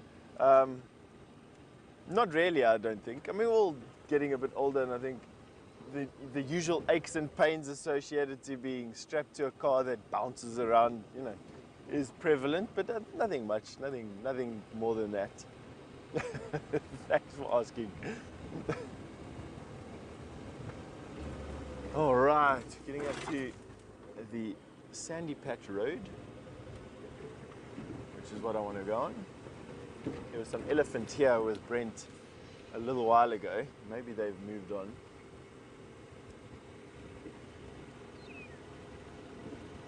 It's always an interesting place, this, in that they did some hippo capturing or relocation here as the drought started. The Sabi Sands jumped on the wagon quite quickly and realized that these hippos are going to run out of food to eat, and so they moved them into areas of the country that has a little bit more food, and also in a way to sort of reseed dams and rivers in other parts of the country that don't have hippo.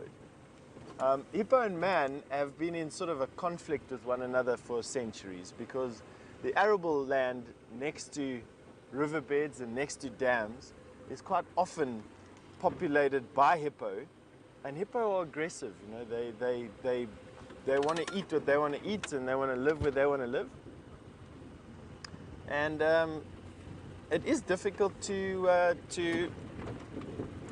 protect yourself. If you can imagine a rural peasant of some sort hacking a living out of the ground using a stick and basic hand implements, it's very, very difficult to protect yourself from a hippo. And because of that, over the centuries, man has sort of eradicated hippo from most water bodies around the country, and they really were only confined to the game reserves for many, many, many years. And it's become a recent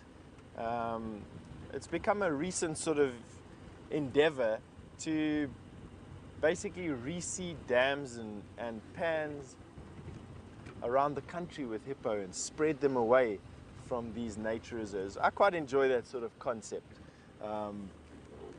moving animals out of national parks and back into these protected sanctuaries.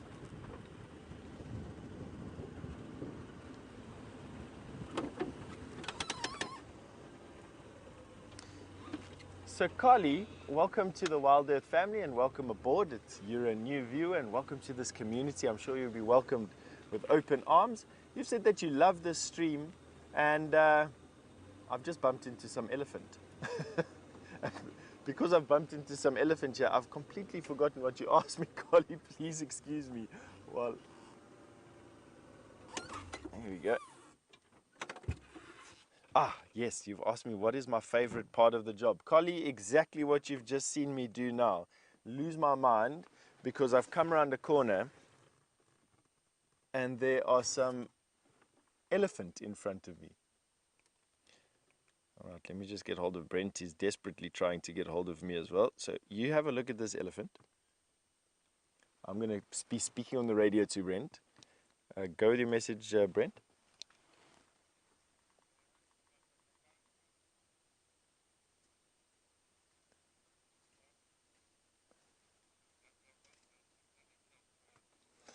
These elephants are very peaceful, looking good. Just flitting around in the leaf litter.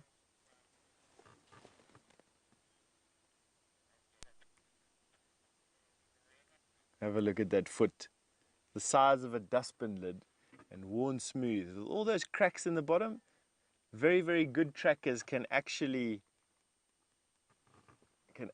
track an elephant from the pattern that is cracked into the bottom of an elephant's foot. I've seen scars on the bottom of an elephant's foot where they've cut their feet open, and that's become quite prevalent. But I must say, I'm not that good a tracker yet that I could pick out one elephant's foot from another. And that is basically just skin. It's exactly the same as the bottom of our feet, by the way. They're just much more calloused and much more cracked. But quite soft. Same as if you had to feel your heel, knowing that you have a heel bone inside there, but your heel is covered with that fatty deposit, that elasticy fatty deposit with the hard skin on the outside. That is exactly.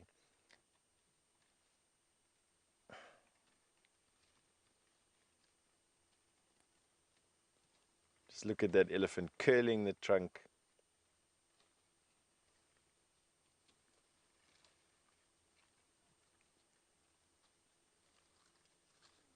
Absolutely peaceful, at rest with one another. This is a family group made up of a matriarch, the oldest and wisest female, and all her offspring. And potentially a sister with all the sister's offspring, but generally it's between sort of 6 and 12 elephant, these herds. Oh, and also her daughter's offspring as well. The elephants live long enough that their herds can be comprised of mom, daughter, and subsequent daughters and cousins as well. With the immature bulls leaving the herd anywhere between sort of 12 years and 18 years old to begin their wanderings. And they will wander the bushveld until they're around about 35 to 40 years old, and that is the time when they'll only be big enough to compete for the mating rights with females. So between 35 and about 45 or 40 years old.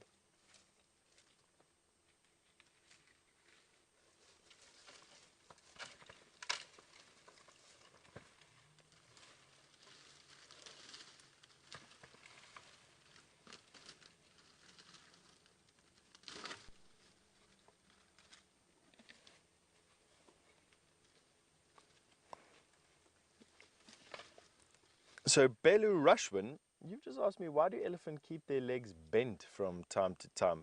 Belu, I think it's just a restful attitude. It's similar to how you cross your legs in front of the TV or cross your legs at a desk, perhaps put your one leg on top of the other one. I think it's just it's a way of relaxing that particular appendage. Oh, look at this young bull walking across the road. So Bailey, just to conclude that point, I don't think that there's any meaningful, deep thing about it. I think it's literally just a relaxation pose, you know, relaxing that particular leg or that particular muscle group, stretching it out perhaps.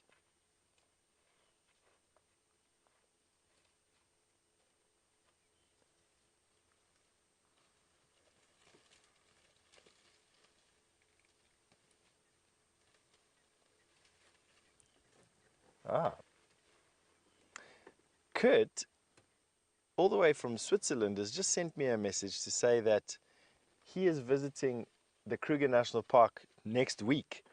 Well, I'm looking forward to that, Kurt. You must be very excited already at this particular point. And you said, how will you know if an elephant's upset with you? All right, we're just going to send you over to Brent. He may have something very special to show you. Okay, so we're on the tracks of those dogs. We heard them calling, then they appeared behind us already, and now Aubrey said they went into Buffelshoek, but there they are. Come back to Juma, come back to Juma. There we go, an early birthday present for me. My favorite animal, the African wild dog. That's so exciting.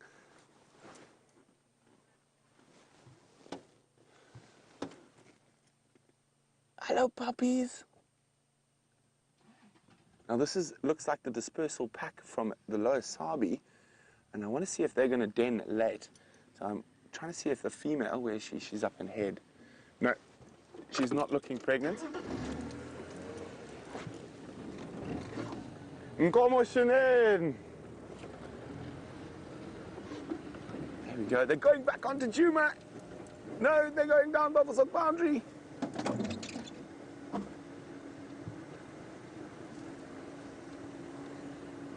So isn't that incredible? From where we heard them, they're probably about 3 or 4 kilometers already.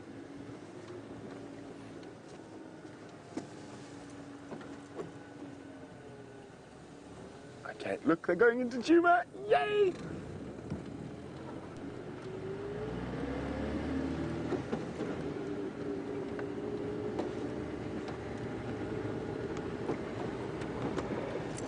Okay, time to engage low range. I might have to break my wide angle rule for the day, put the big lens on. Oh, they are coming close enough. Will we get a wide angle shot?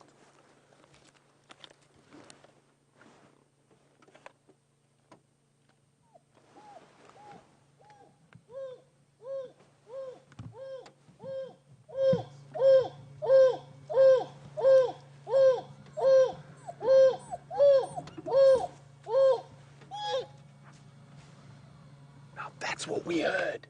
That's what we heard not 10 minutes ago that put us in the mad dash after the dogs.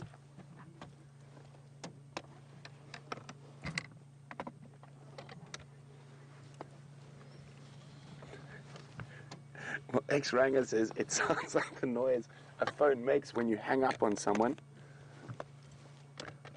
Well, fortunately, I don't use phones too often. For me, it's the sound of excitement.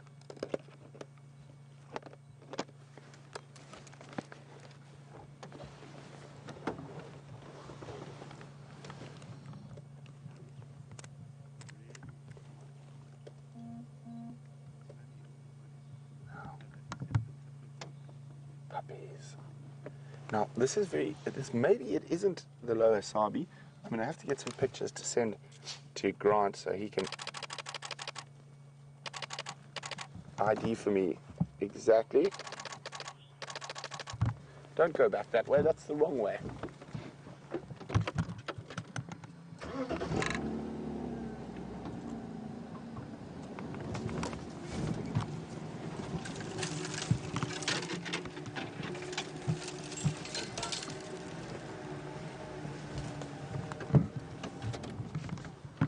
Isn't this beautiful?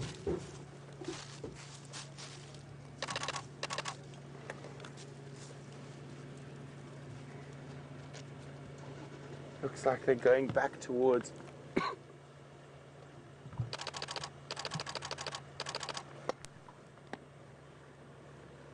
so we're going to stick around. They are crossing.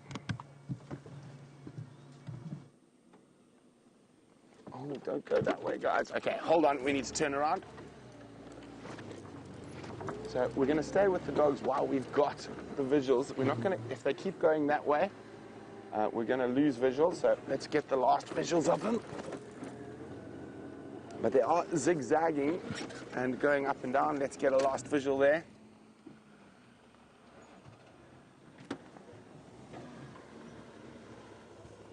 They might come back, so we're not going to move too far from this area because they've been north and come back south already. Oh, isn't that stunning? Even if it is just the briefest of visuals, I am a happy, happy camper. Okay, so they've disappeared. I'm going to try to calm down for a second. I'm just really happy we got to see them. But while we calm down, let's go back across to Steph with the calming elephants. Oh, apparently we're staying with me. Okay, so it looks like they might be going... We're going to try stay around here.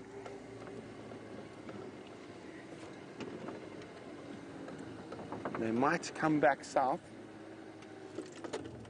So I'm just going to see where the vehicles are going. They seem to be going northeast.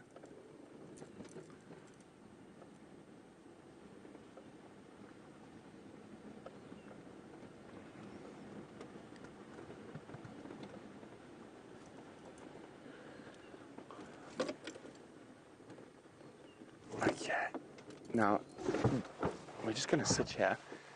Jen is wondering, well, if all the dogs are together, who are they calling to? Jen, they're a dispersal pack, and they've got quite a sad history, unfortunately. So what happened is that an outbreak of canine distemper wiped out the rest of their pack.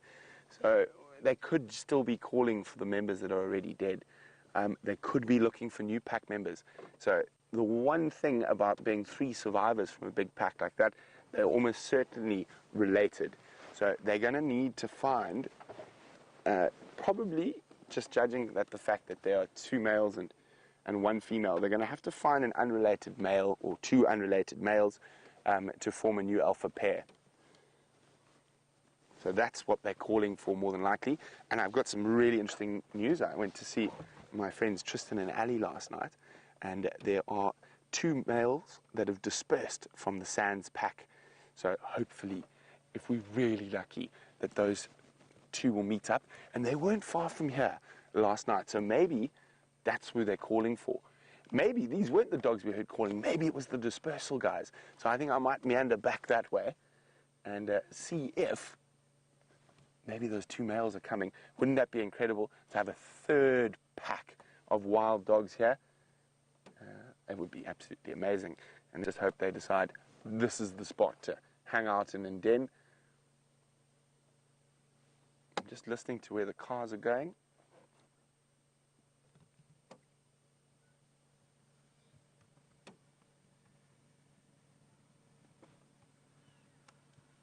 It sounds like they're going a little bit further to the east, so we're just going to roll down the hill. I'm half expecting to just see Impala dashing. Okay, it looks like they're coming back south.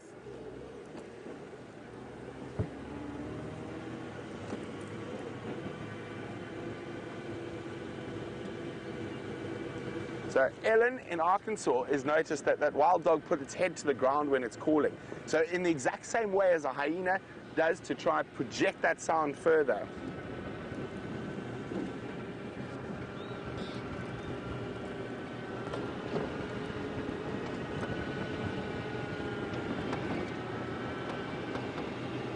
Okay, I saw the vehicles up there, and I'm trying to see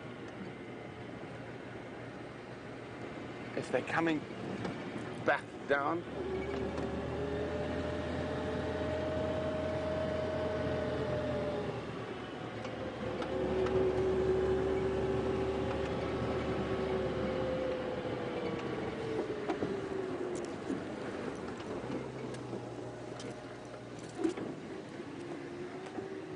Let me just check with orbs. When we get a gap, I saw the vehicles up there. They seem to be coming this way, but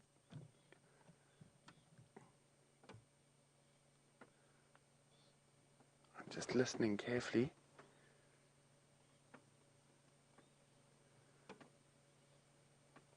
Okay, they've turned north again. But they could easily pop back out. So we're sitting out on the road again with long views in each way, different long road.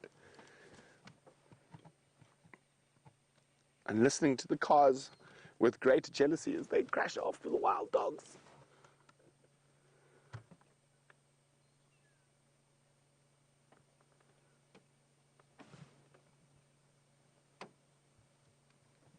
What to do now? What do you spot with them? Oh, a battalier. Now, he'll be hoping the wild dogs make a kill and can get a snack.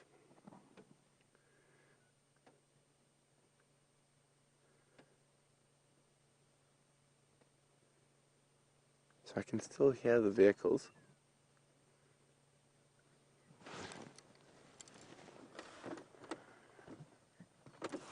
Now, David's wondering, are those dogs hunting? I would say probably not, David.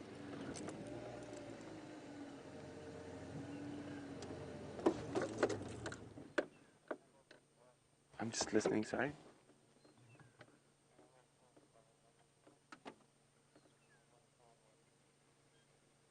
Okay, so David says, are they hunting? It doesn't look like it because they are calling. I think they're looking for more members to join that pack. But being wild dogs, if they see an impala, they will chase it, like most predators.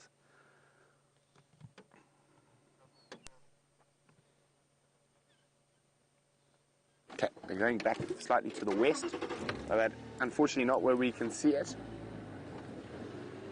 Okay, we're going to keep on the patrol around here in case those dogs decide to come back. While we do that, let's go see how Steph's doing.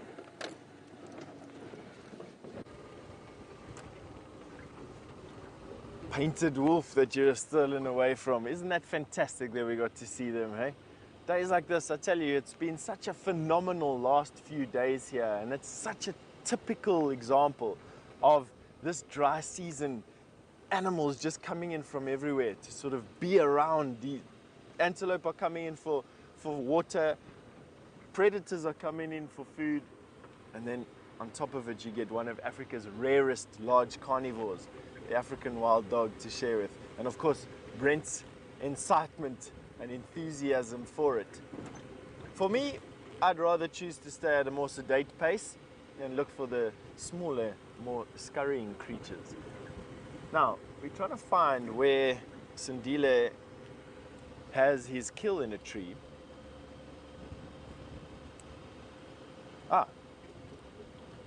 And Kurt, I just want to now finish, now that the excitement has sort of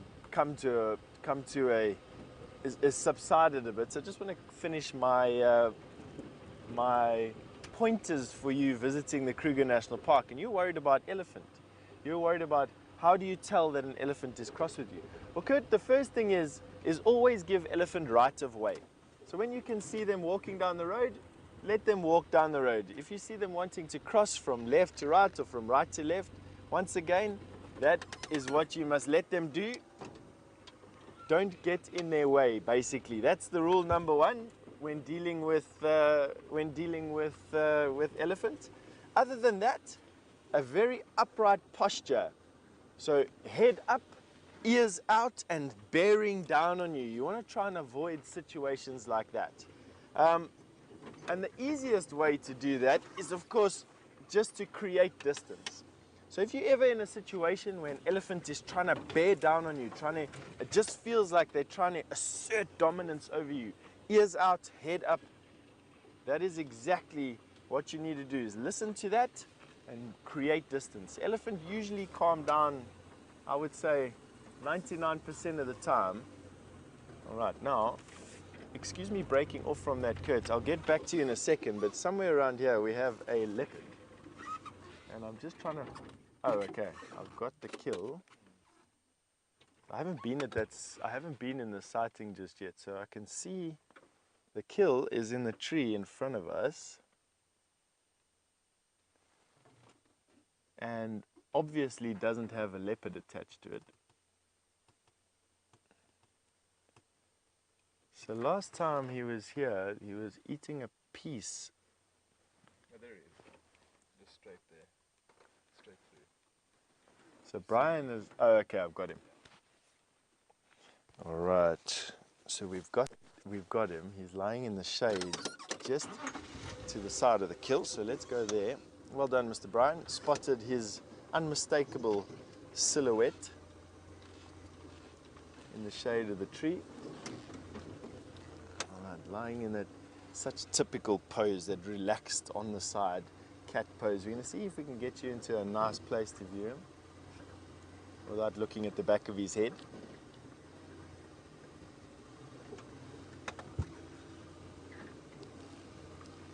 Alright, so Kurt, the idea is literally just to relax around elephant, give them rights of way, and if they show any sort of overtly domineering, if you feel like you're being dominated, then just create distance with elephant, and that should solve 9 out of 10 of your problems.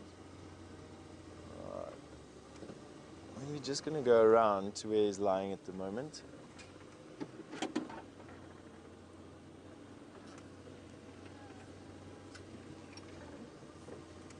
Looks like he's been lying underneath this bush for most of the morning. There's a few tracks here of cars that have come in and out.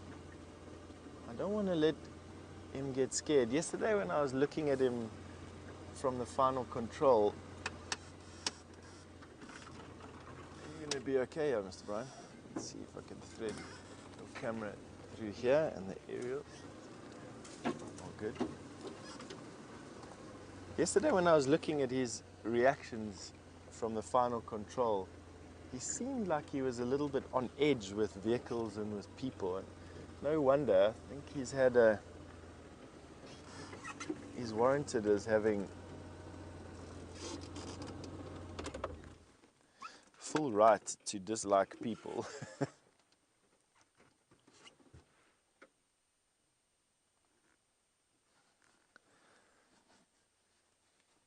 I'm going to make a statement here that may seem bizarre, but this is the first time that I lay my eyes upon young Sindile. I have never seen this leopard before. Yeah.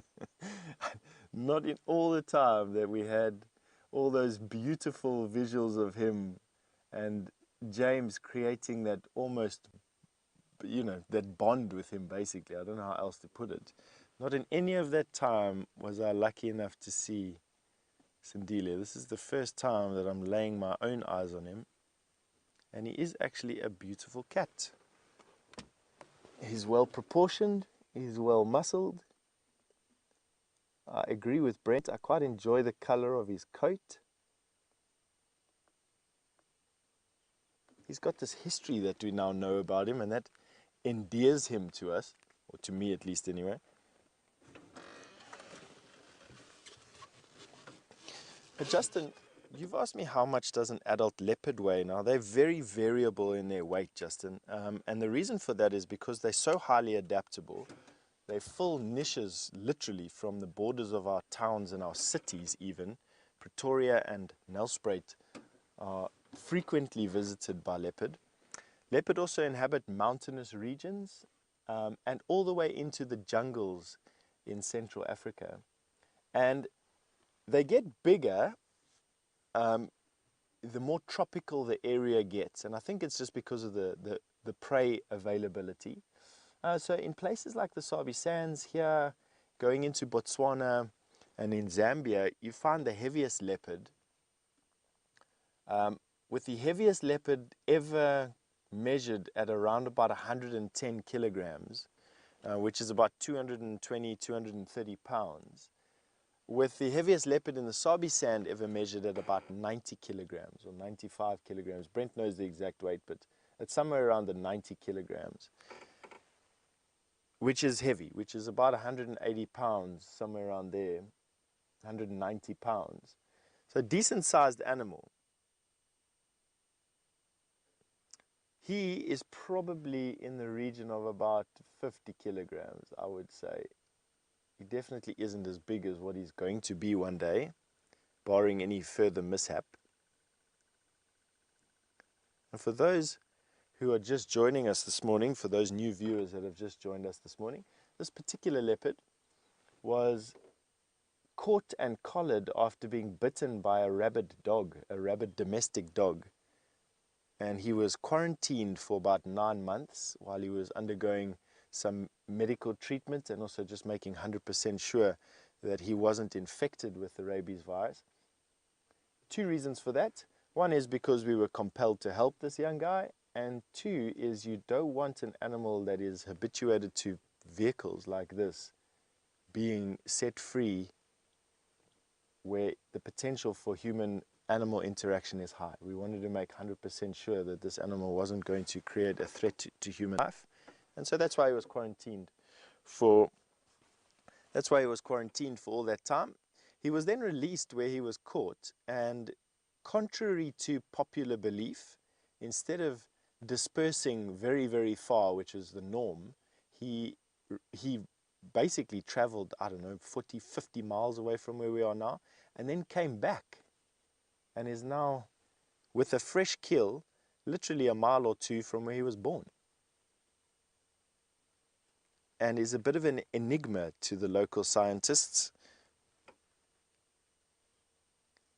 And for that reason, he has that collar on. He is a science, he is adding to science by the second. You can see it over there.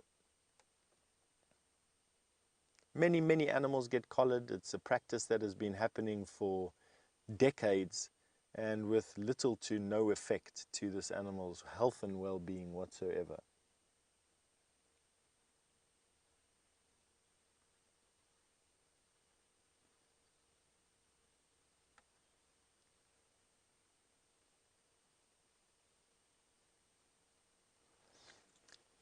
Carly, you've just asked me if we've had any experiences, dangerous experiences with animals. Carly, all the time. You get it wrong sometimes with these animals. As much as what we've been around and seeing animal behavior and being part of these animals' lives, you sometimes do tread over that boundary, and animals will warn you, you know. A leopard, for instance, that is fine one day and a week later is hungry or feels chased around or has been harassed by a lion, might turn around and charge a car or charge you on foot for no reason other than he's just feeling a bit grumpy that day or a bit edgy that day. And there's no real protection we have. We sit in open vehicles here, and you know, you can get, and let me say that the potential is there for animals to do people harm all the time. The reality is that they don't really, and that quite often you just get a big fright, that animal chastises you absolutely. And you get a big fright, and those boundaries are re-established and re-evaluated, and you carry on with your day. The odd occasion that an animal does follow through and attack a human being is not rare. A couple of times a year in this country, animals will kill humans, but compared to the sheer weight of game drives going out in a day and the amount of tourists that come and visit our national parks throughout Africa, those incidences are a fraction of a fraction, and can almost always be traced to either humans making a human error. I've just been talking about being chastised. I have my facts slightly wrong there. Sindile didn't or wasn't bitten by the dog. He bit the dog with rabies. There was a chance that he was infected by the rabies virus through the dog's saliva, which could have penetrated his skin or have in somehow or in some way infected him. We just took the necessary precautions for the reasons that I did mention, though. So he didn't actually get rabies, but he was vaccinated against it, and he was held in quarantine just in case. So please excuse me for that. Forgetting myself here.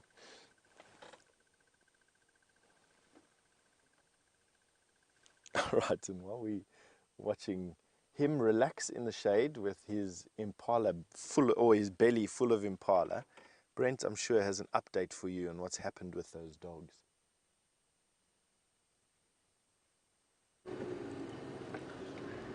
Unfortunately, those dogs kept heading north, but Herbie found the remains of a kill the lions made last night in this block.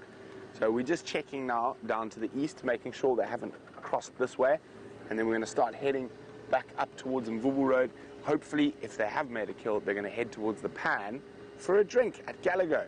So we're going to go have a look there now. But we're just going very slowly, making sure we don't miss any tracks. What a busy morning.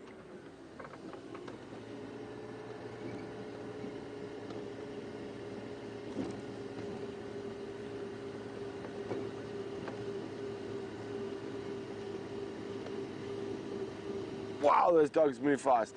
They're now, from where we saw them, probably 3-4 kilometers. Heading east.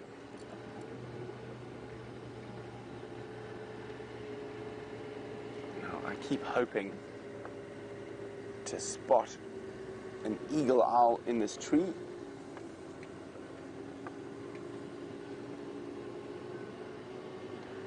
James Richard says, when I blow out my birthday candles tomorrow, maybe I should wish for a wild dog den on Juma. Well, I'm actually going to be very lucky on my birthday because I'm going to go see my parents at their house, and 600 meters from the house is a wild dog den with babies. So I will see wild dogs and babies on my birthday. And speaking of babies, look at the little Inyala. Aren't you lucky, little Inyala, that the wild dogs didn't come this way?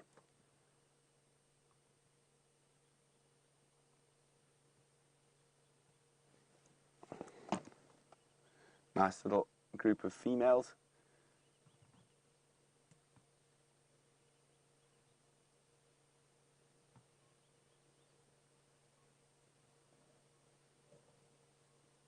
Doing some grooming.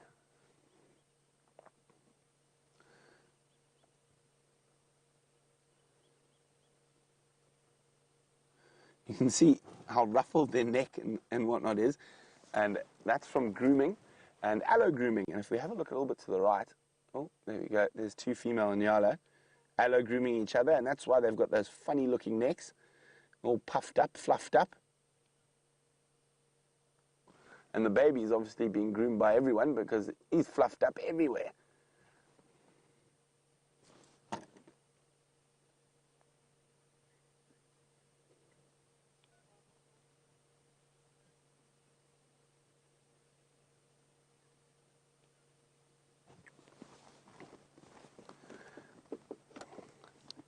Yeah, I think Aubrey might be on foot.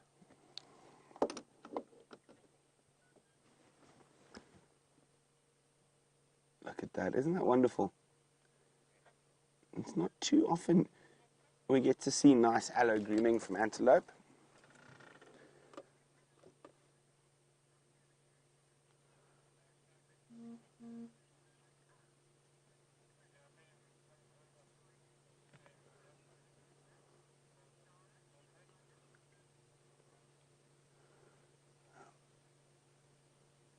And let the little Inyala family keep moving as they head off behind us. We're going to carry on looking for lions.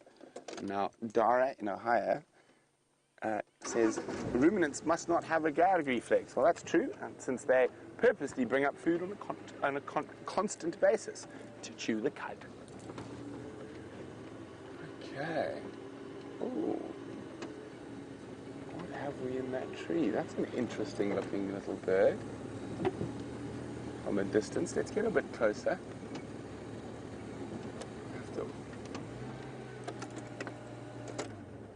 There we go. Now this could be a new bird species for a few people. There it is, isn't that pretty? That is a little mosque swallow. A mosque swallow.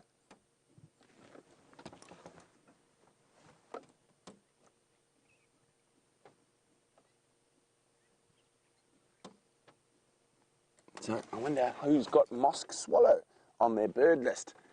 Hopefully it's a new one for a few of you.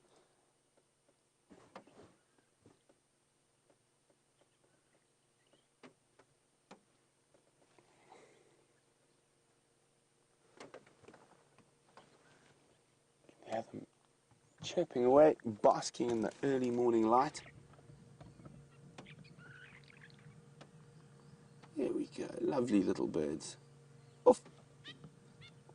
Off one went. Are the others going to follow? Oh, coming back in. Still, oh, there we go. Went for a little swoop. Maybe caught an insect. There we go. There's that very distinct swallow call.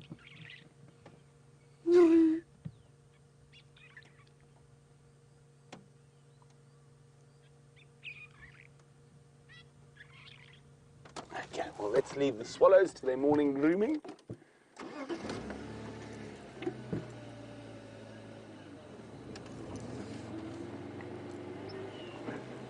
So, while we continue searching, let's go back to Steph and how exciting with his first ever sighting of young Sindile.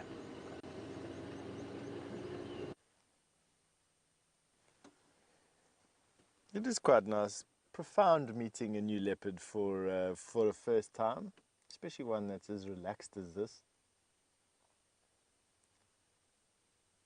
It's just quite a nice. We'll be sitting here enjoying the warmth of the sun, looking at the color of the blue in the sky, and then we're just marveling at the fact that we've got this leopard lying 15 feet or 15 yards away from us, pretty much oblivious to the fact that we're here. And at peace, surrounded by lion, surrounded by wild dog, surrounded by elephant, and we've got this little island of calm here.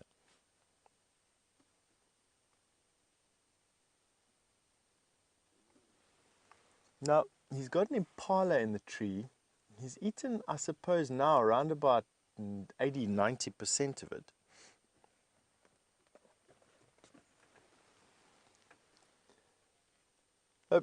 Birdie, you've asked me how often do leopard eat. Birdie, leopard will eat as often as they are able to catch something. So they're opportunistic.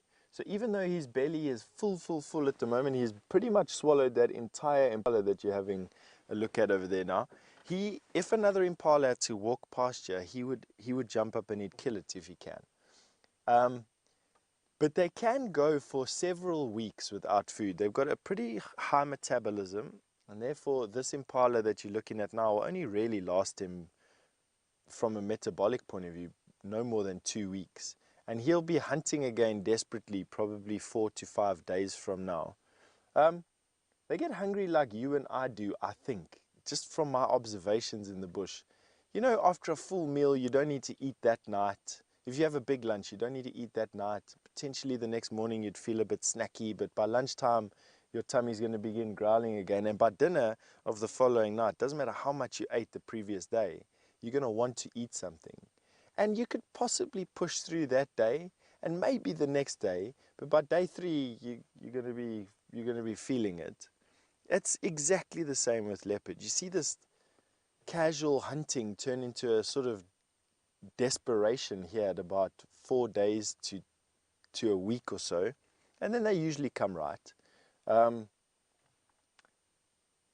long can they last? I've seen an injured leopard, a leopard that was bashed around a bit by lion, last about 2 weeks, get to a point where literally their skin looks like they just stretched over a skeleton. Their body starts to use the muscle fibers for energy at about 10 days to 2 weeks. And although I think they can probably last about 3 weeks without food, I think at that point they would need to find something dead to eat. They wouldn't be in a position to catch anything anymore. So we have got a much higher tolerance for starvation than what they have, and I can only put that down to them having a higher metabolism than what we have. Although, you know, the hunger pangs as I've just described them are pretty similar. What a nice view of his whiskers at this particular point. Those whiskers are to aid him hunting in the dark. They're there to help him feel gaps in the vegetation. And they are attached to very sensitive nerves, and it's just the light allowing us to capture those whiskers. It's beautiful. My favorite spot on a leopard, you know, over the last couple of days we've had, I'll finish this now in a second. And I'll finish what I was saying in a bit, just to answer Red Dog's question on is Sindile big for his age? No, I don't think so, Red Dog. He's probably, I don't know, once again, excuse me for not knowing the exact facts of when he was born, but I suppose, how old do you say he is now, Brian? He's a year and a half now? Yeah, I'd say about 20 months or so. Yeah, 20 months to 24, you know, somewhere around there. And he's not particularly big for his age. I think, comparatively speaking to young male leopard in this particular area, he's probably average, maybe slightly above average. As to leopards in the country, yes, he'd be well above average, I think, in the total average of leopard weights across the country, just because he is in the Sabi Sands. And his father is probably one of the following males, the Anderson male, or Mvula, or Tingana. I'm not too sure. And they're all big leopard. Those leopard are all enormous leopard. His mom isn't particularly big.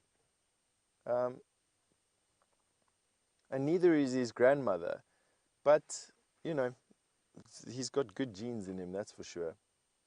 And who knows what he'll actually turn into.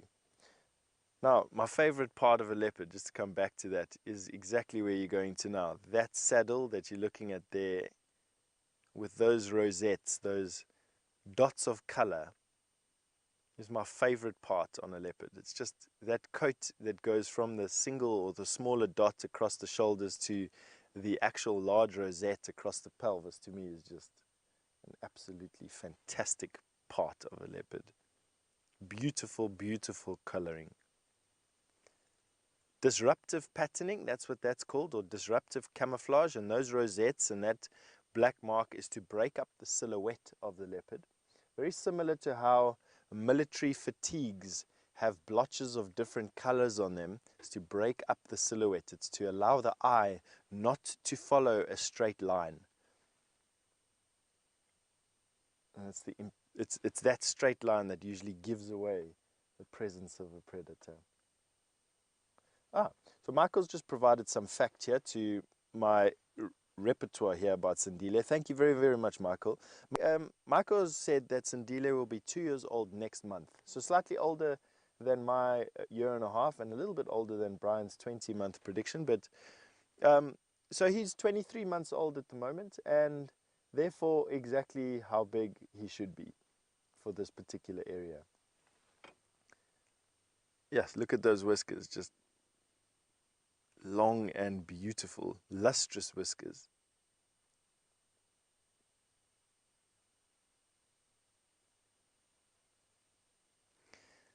Diamond, you're a new viewer, and I just want to say welcome, and you couldn't have picked a better time to join. We've got a leopard in view here.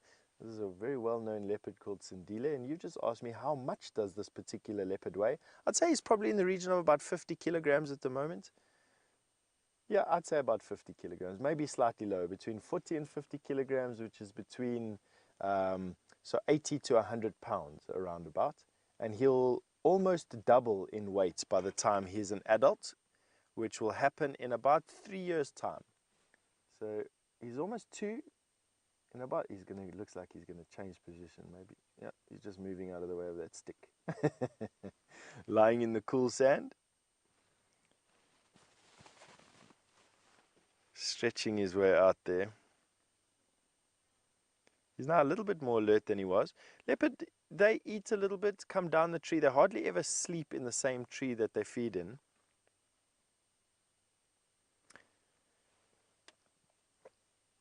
So Daniel, you've just asked me how big this particular cat's territory is and do they overlap? Daniel, he doesn't have a territory just yet. He has what we call a home range. It's a range that he wanders in. The reason he doesn't have a territory yet is because he's still considered an adolescent. He has left his mom.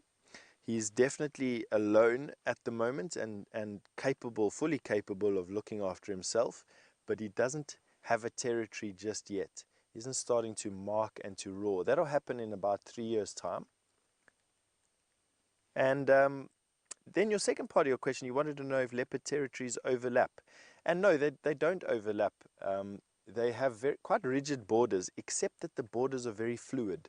So male leopard territories don't overlap. They're not like lion territories, but the edges of the borders are very fluid. And for years, it it was decided, I suppose, it was a common knowledge that leopard had core territories which never overlapped with one another and home ranges that did overlap with one another. But the current understanding is that they have a territory that with no overlap, but with a boundary that is fluid depending on their condition. So the boundary will move. Very similar to how an amoeba is, I suppose.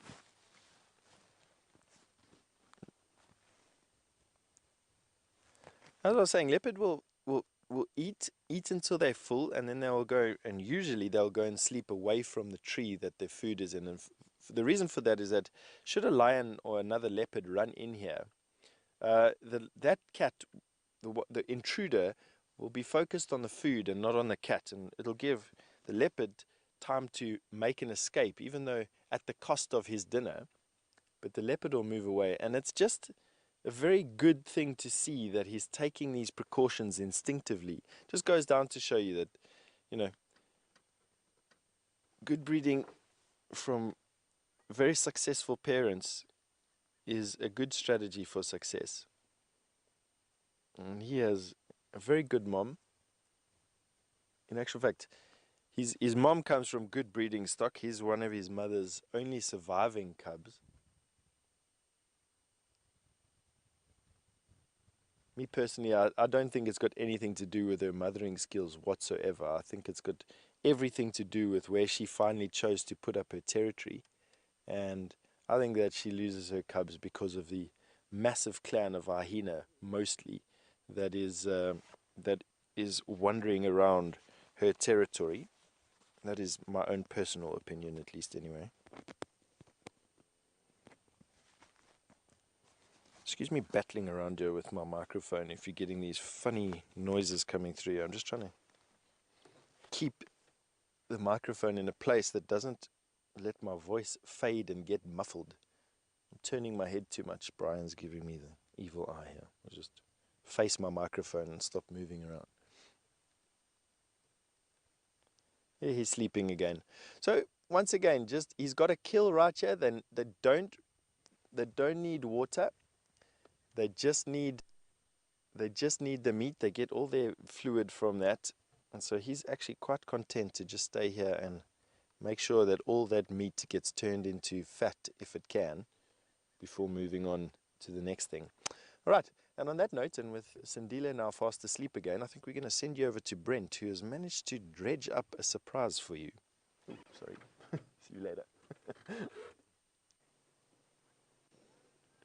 There we go, the Inkahumas.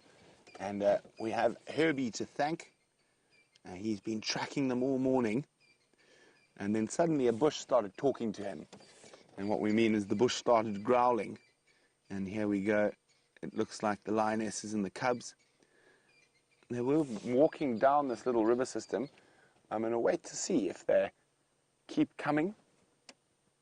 It looks like they might keep walking towards us. If they do decide to go to sleep there, we might have to do some repositioning. Oh, there we go. That's even better if she comes up and out of the river.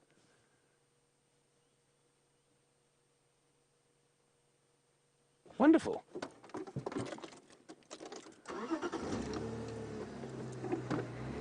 Well, I thought she was going to make it difficult for us, but she seems to be making it easier.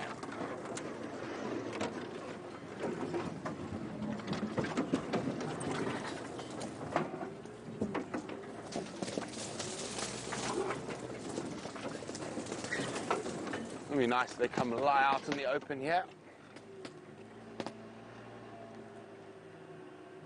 Looked like she was going to pop out somewhere right here, or she laid down in the shade. Let's go have a look. What a morning! And strangely enough, we've had lion, now leopard, and wild dogs all within about 1,000 acres. This northeastern corner of Djuma has been incredibly productive this morning.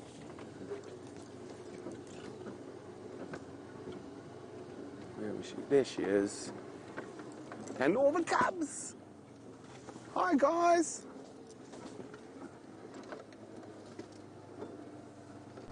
So she's coming out of the river. Oh, there's the rest of the pride are lying up just here. Let me just go forward.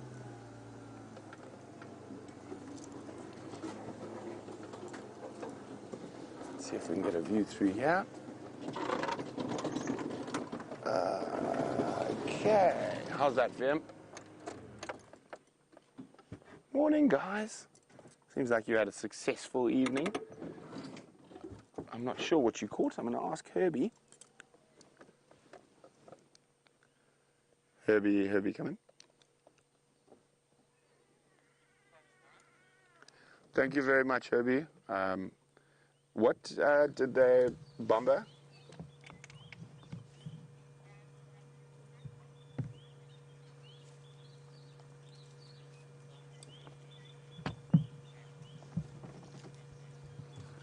Copy, thanks. So it was something small, like a kudu or waterbuck.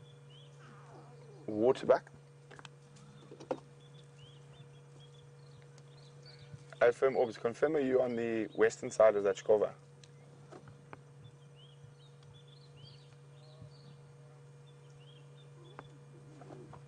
Sorry guys, just got to get Aubrey in here quickly. Orbs, just come to the Mnisikai. You should get my visual. They're coming out of the Shkova onto the eastern bank.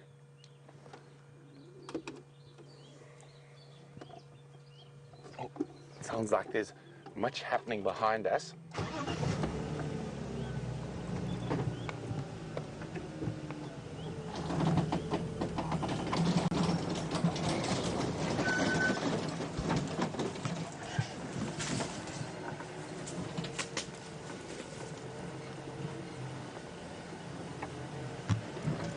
We're going to stop in a second and we're going to be able to hear all the noises of the wonderful little cubs.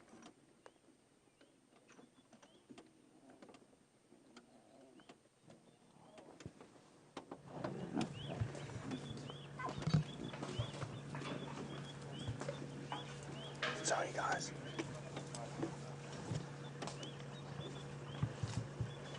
Aubrey, do you have my visual?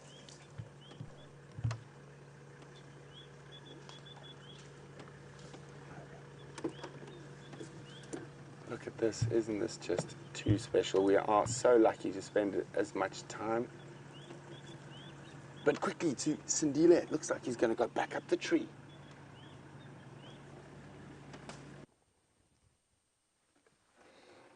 Does indeed look like Sindile is going to go back up the tree. Just me diving out of the way here. Yeah, it looks like he is hungry again. You see that twitch of his tail giving away his mood. Let's see which direction he chooses to go. He might just choose to lie down there. No, he's looking up at the food. Let's see what. Doesn't have much left, and at this particular point, there's always the danger that the food falls out of the tree. No, he's decided to go and change location to sleep in. Look at how he blends into those leaves in the background. Just absolutely fantastic. And you can see that disruptive coloration there on the right-hand side of his neck in the shade. Try and follow the line of the leopard there, and you'll see that where the black spot comes, your eye almost breaks the line of his pattern there. It wants to follow a line, but because of those dark blotches and spots, it almost gives it a jagged edge. And that is his camouflage working. Can you imagine that at night time? You can imagine that in much thicker bush. At a different time of year would render this leopard almost invisible. And on that point, I think we send you back to Brent with those fantastic little lion cubs.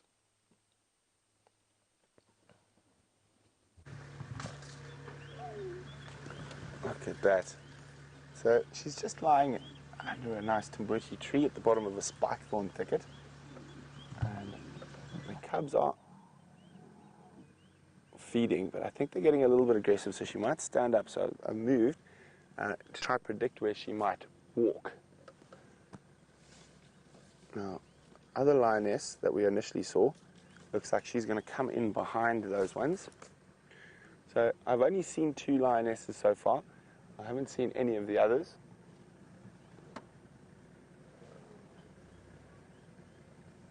There she's about to come out. There she is.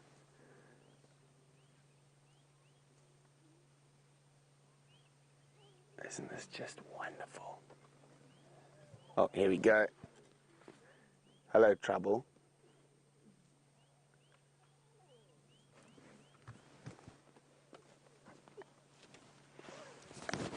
That's very kind of you little ones to come lie out in the open.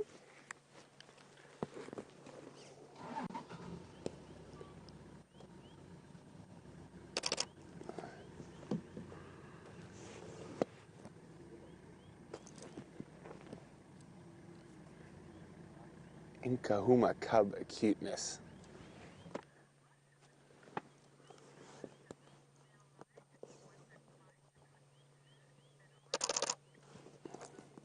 Now, hello, Bella.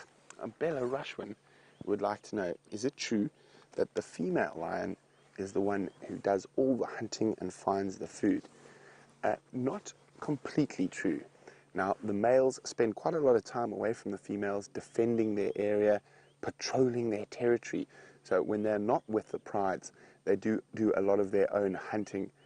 And generally, they're very good at hunting big animals, such as buffalo and hippo in this area.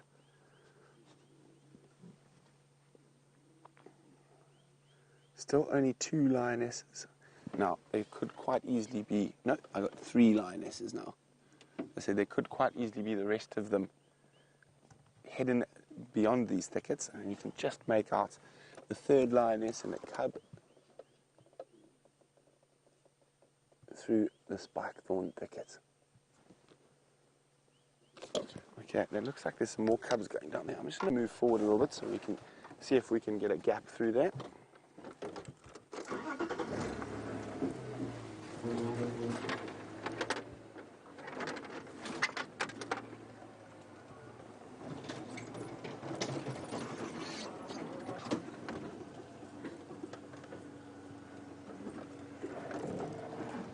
Oops, one little stump in the way, just hang on a second. I just need to change my angle slightly. Just to miss this big stump next to us. How's that, Vim? I think we're at quite a precarious angle, so but it's worth it though to see those little ones with their mom.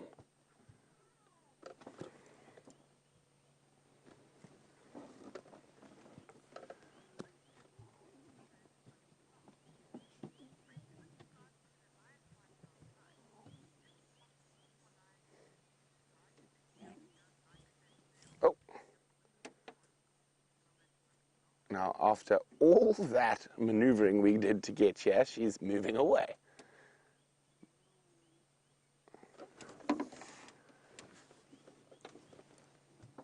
But the cubs are going to follow her, more than likely. So we'll just wait for them to move before we move.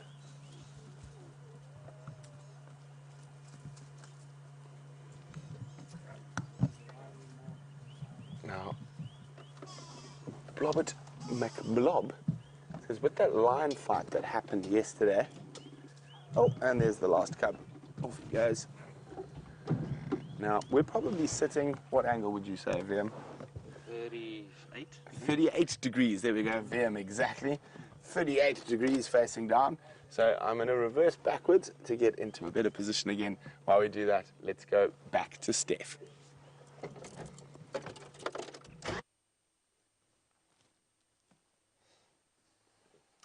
Well, Sindile is actually quite aware of what's going on. He hasn't laid down to sleep at all. I think he's getting ready to jump up into that tree and to finish off the last little bit of his food. You can see him looking blissfully at his meal, catching a scent on the air.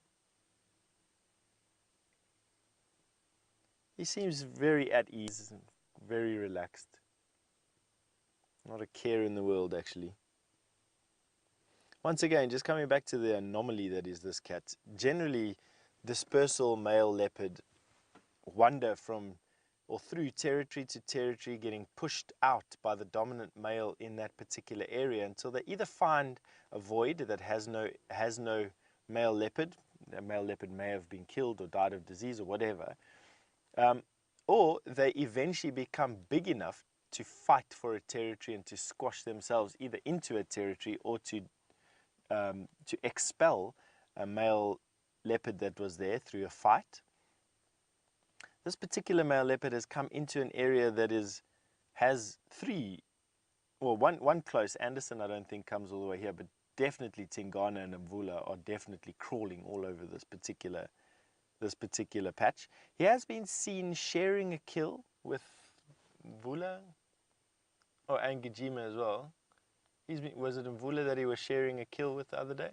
Not too sure. Or Tingana, I can't remember which one, but he was sharing a kill the other day with an older male. It was Mvula. He was sharing a kill with Mvula the other day, which is not uncommon for the father of a cub to do with an adolescent. So it's not uncommon behavior there. Rare to see two male leopards, especially two independent male leopards in a tree together, but not unheard of and not unexpected, at least anyway, for the father of that particular male. And at 2 years, let me just think about what I've seen amongst leopard before. I mean, the fact that he's wandered so far and has come back to his natal range is actually what's astounding. The presence of an adolescent male in his natal range at 2 years of age is in itself not that remarkable.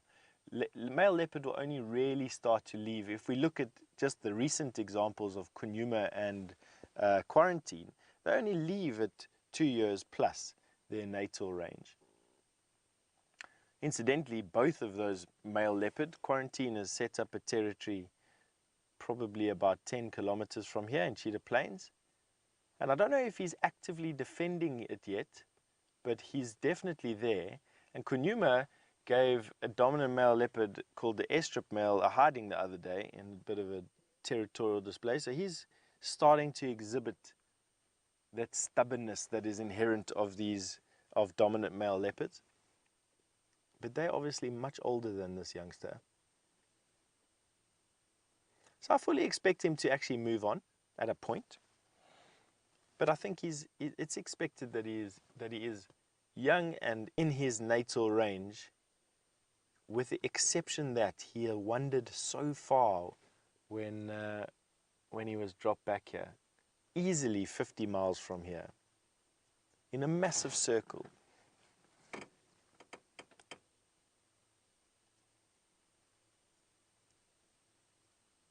I think it'll be the cause of much debate in years to come as to exactly why.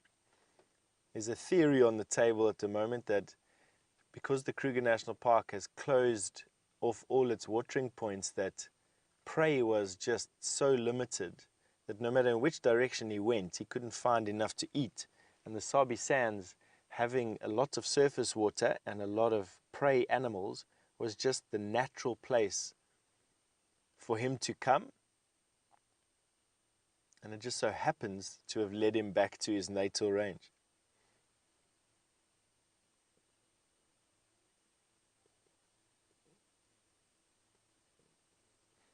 So James Richard has just asked me, since I've now seen Sindile, do I have any other male leopards on my bucket list?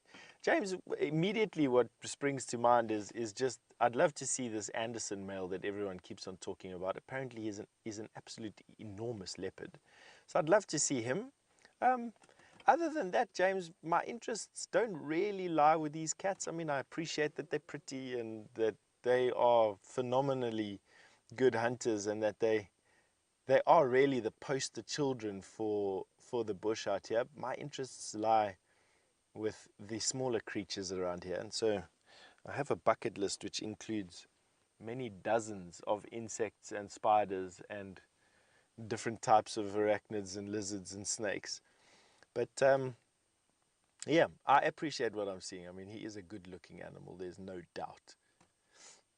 All right, and Brent has got a little bit of an update on those lions at the moment, so we'll stay here with Sindile until the end of the show and catch up with you in a little bit.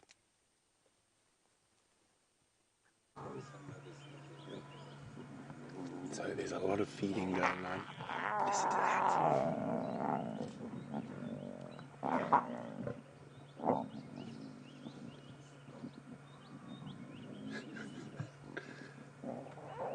It's amazing how quickly these cubs' voices are becoming so deep. There we go.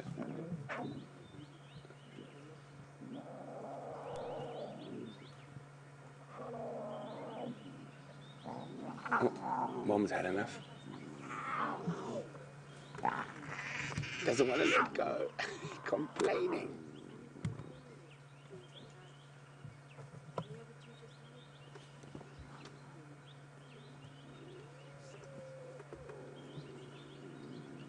Now imagine those little lion cubs' teeth are as sharp as little hypodermic needles. Just shows you how tough a lioness is.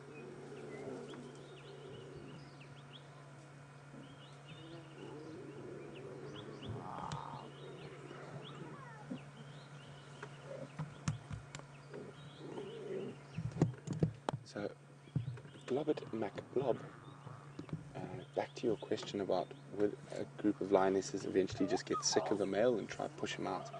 Not necessarily. What happened yesterday is there was a bit of a shift in dynamics which caused that fight yesterday. And we've had that Limpy Birmingham who's been hanging around with that youngest Nkuhuma lioness, waiting for her to come into estrus. And I think we weren't there exactly, but I can speculate what happened. So there was that other Birmingham who was just lying on the peripheries, not getting involved. Every time he moved, he got growled at. But as soon as that lioness came into full estrus, he decided to take charge. And he hadn't been wasting energy following and keeping with her. So there was a fight between the males. And on top of that, a third male arrived, which also created pandemonium. And I think what happened is one of them got grumpy with the cubs or whatnot, and the three mothers went at that one male. And of course, in that situation, he got pushed out, but he'll be back. The lionesses are not going to completely push away any male from the Birmingham Coalition, because if he really wanted to, he could turn around and probably kill all three of those lionesses. As what happened when they came into this area, Nkuhuma's lost. Oof.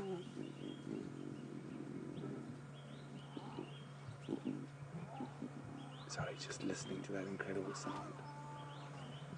I think Nkuhuma's lost, I think it was 3 adult lionesses to the Birminghams during the coalition, and the one sub-adult, the sister of the youngest female who's about to start mating. So she managed to survive.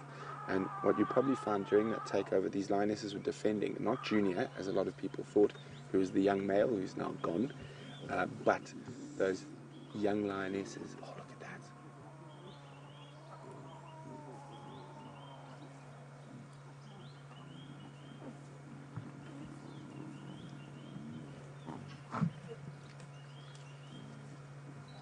Because the strength of a lion pride's genetics lies with the females. So all the females in a pride are going to be related. So looking after a female in the pride and the future of the pride is something that occasionally, not always, a lioness might risk her life for. No, I had enough of being breakfast.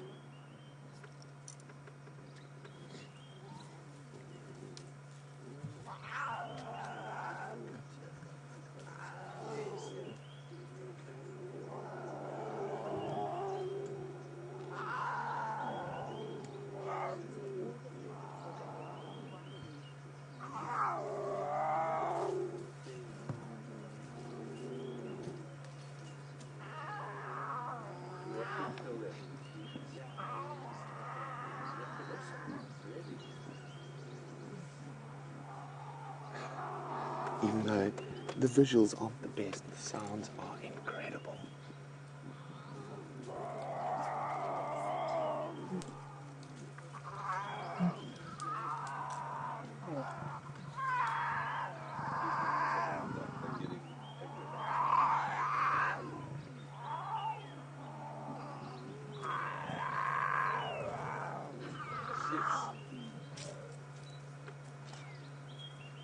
When did they last eat this monster?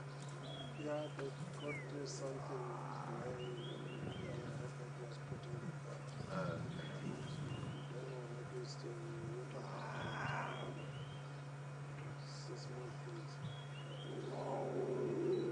I never get tired of those incredible sounds. What a busy morning it's been. Leopard, lion, wild dog, elephants.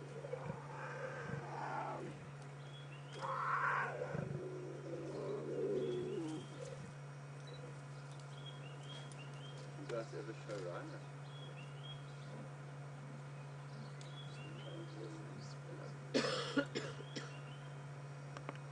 Well, Shamsung says she wishes we could put a little color dab on each of the cubs so we could identify the individuals. Shamsung, I'd like to watch. If someone wants to go put some paint on a lion cub, I think Mom would be quite angry. As Herbert said, they were talking to him when he found them on foot today, which means they were growling quite aggressively.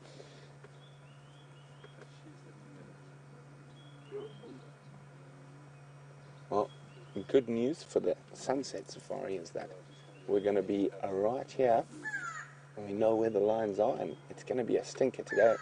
I think we could get over 30 degrees Celsius, so it's unlikely that these lions are going to move too far. And if they do move from here, they're probably going to move towards the Galago Pan or the Vuyatela Pan.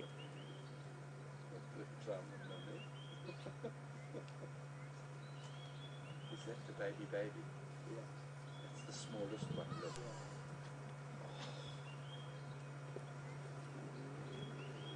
the sticks.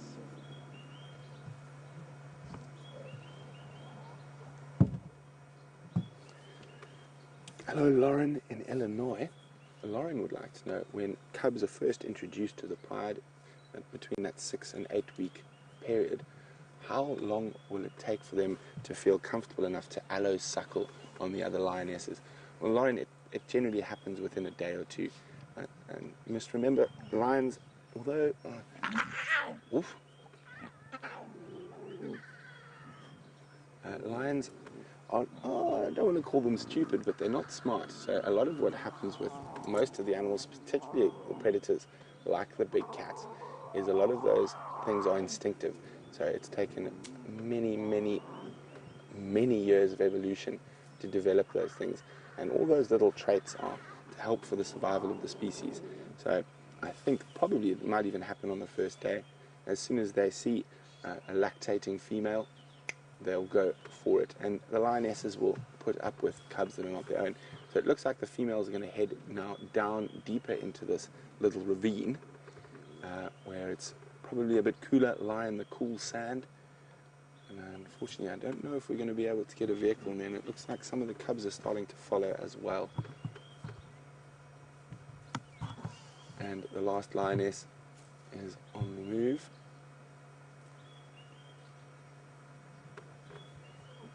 Is that a male on the other side? I think I can see a male lion on the other side of the ravine. I'm not sure if you guys are going to be able to see it from here. Let me just double check. Or it could be one of the other lionesses. Oh, so much bush. Okay.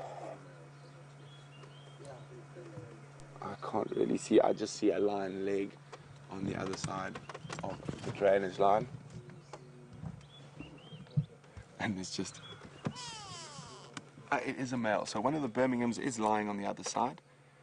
Now, I wonder who that is. Is it the Victor from last night with the scars all over his face? But all the lions have disappeared down into the little ravine. So we'll try and maneuver to get one last view. I don't think it's going to be possible. So while we do that, let's go see how Steph's doing with Sindile.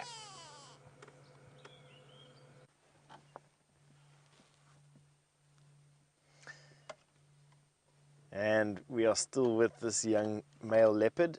He's now lying up at the base of the tree, slightly different to where he was. Just lying up. I think what he's doing is he's getting a bit hot. The sun is intense at the moment. I'm feeling it beating down upon my neck.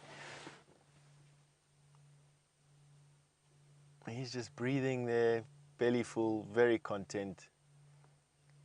That is a happy leopard. I love this profile of his face. Leopard skulls are actually almost completely oval. Now, what we're not seeing there is the fact that the nose, which is cartilaginous, not bony, hides that round. So that's a perfect line to see how a leopard's skull is. You can see that almost oval look because you can't see his nose. His nose protrudes out and breaks that. But even from the front, you recognize that roundness. Now, if you have a look at a leopard's skull from the front, it's actually triangular. The roundness comes from muscles which are attached to the lower jaw, which give leopard their bite force. But now if you follow that line, take off the nose and follow that line from the forehead down to the front lip, you will see that it's an almost completely oval skull from this side profile. And that, if you look at a pair of garden shears,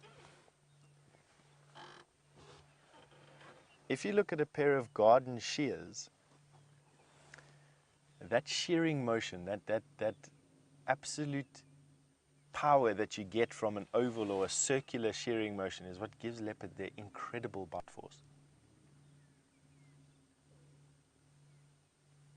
And it's just a marvel of creation and of form following function when you see how well these cats are actually designed and adapted.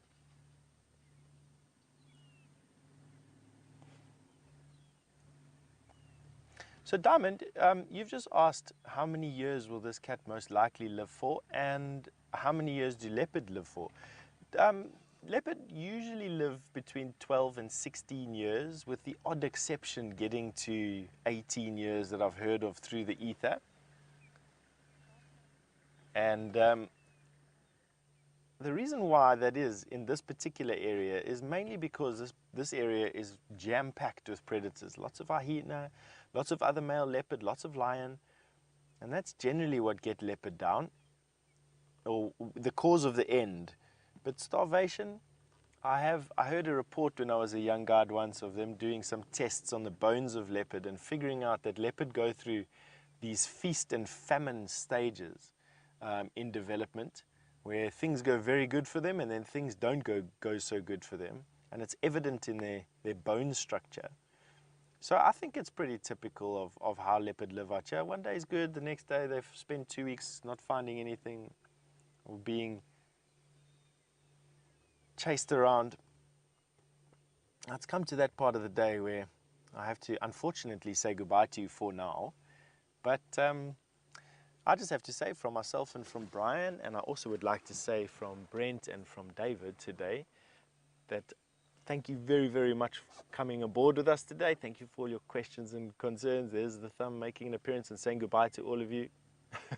From the two ladies, Kirsten and Louise in Final Control, and from the rest of the team that makes this possible, thank you very, very much. And to, of course, all of you, thank you very, very much for your support, your questions, watching what we do, being part of the community, welcoming all the new viewers. And we will see you soon again, 3 o'clock Central Africa time. Look after yourselves. All the best wherever you are. Bye-bye.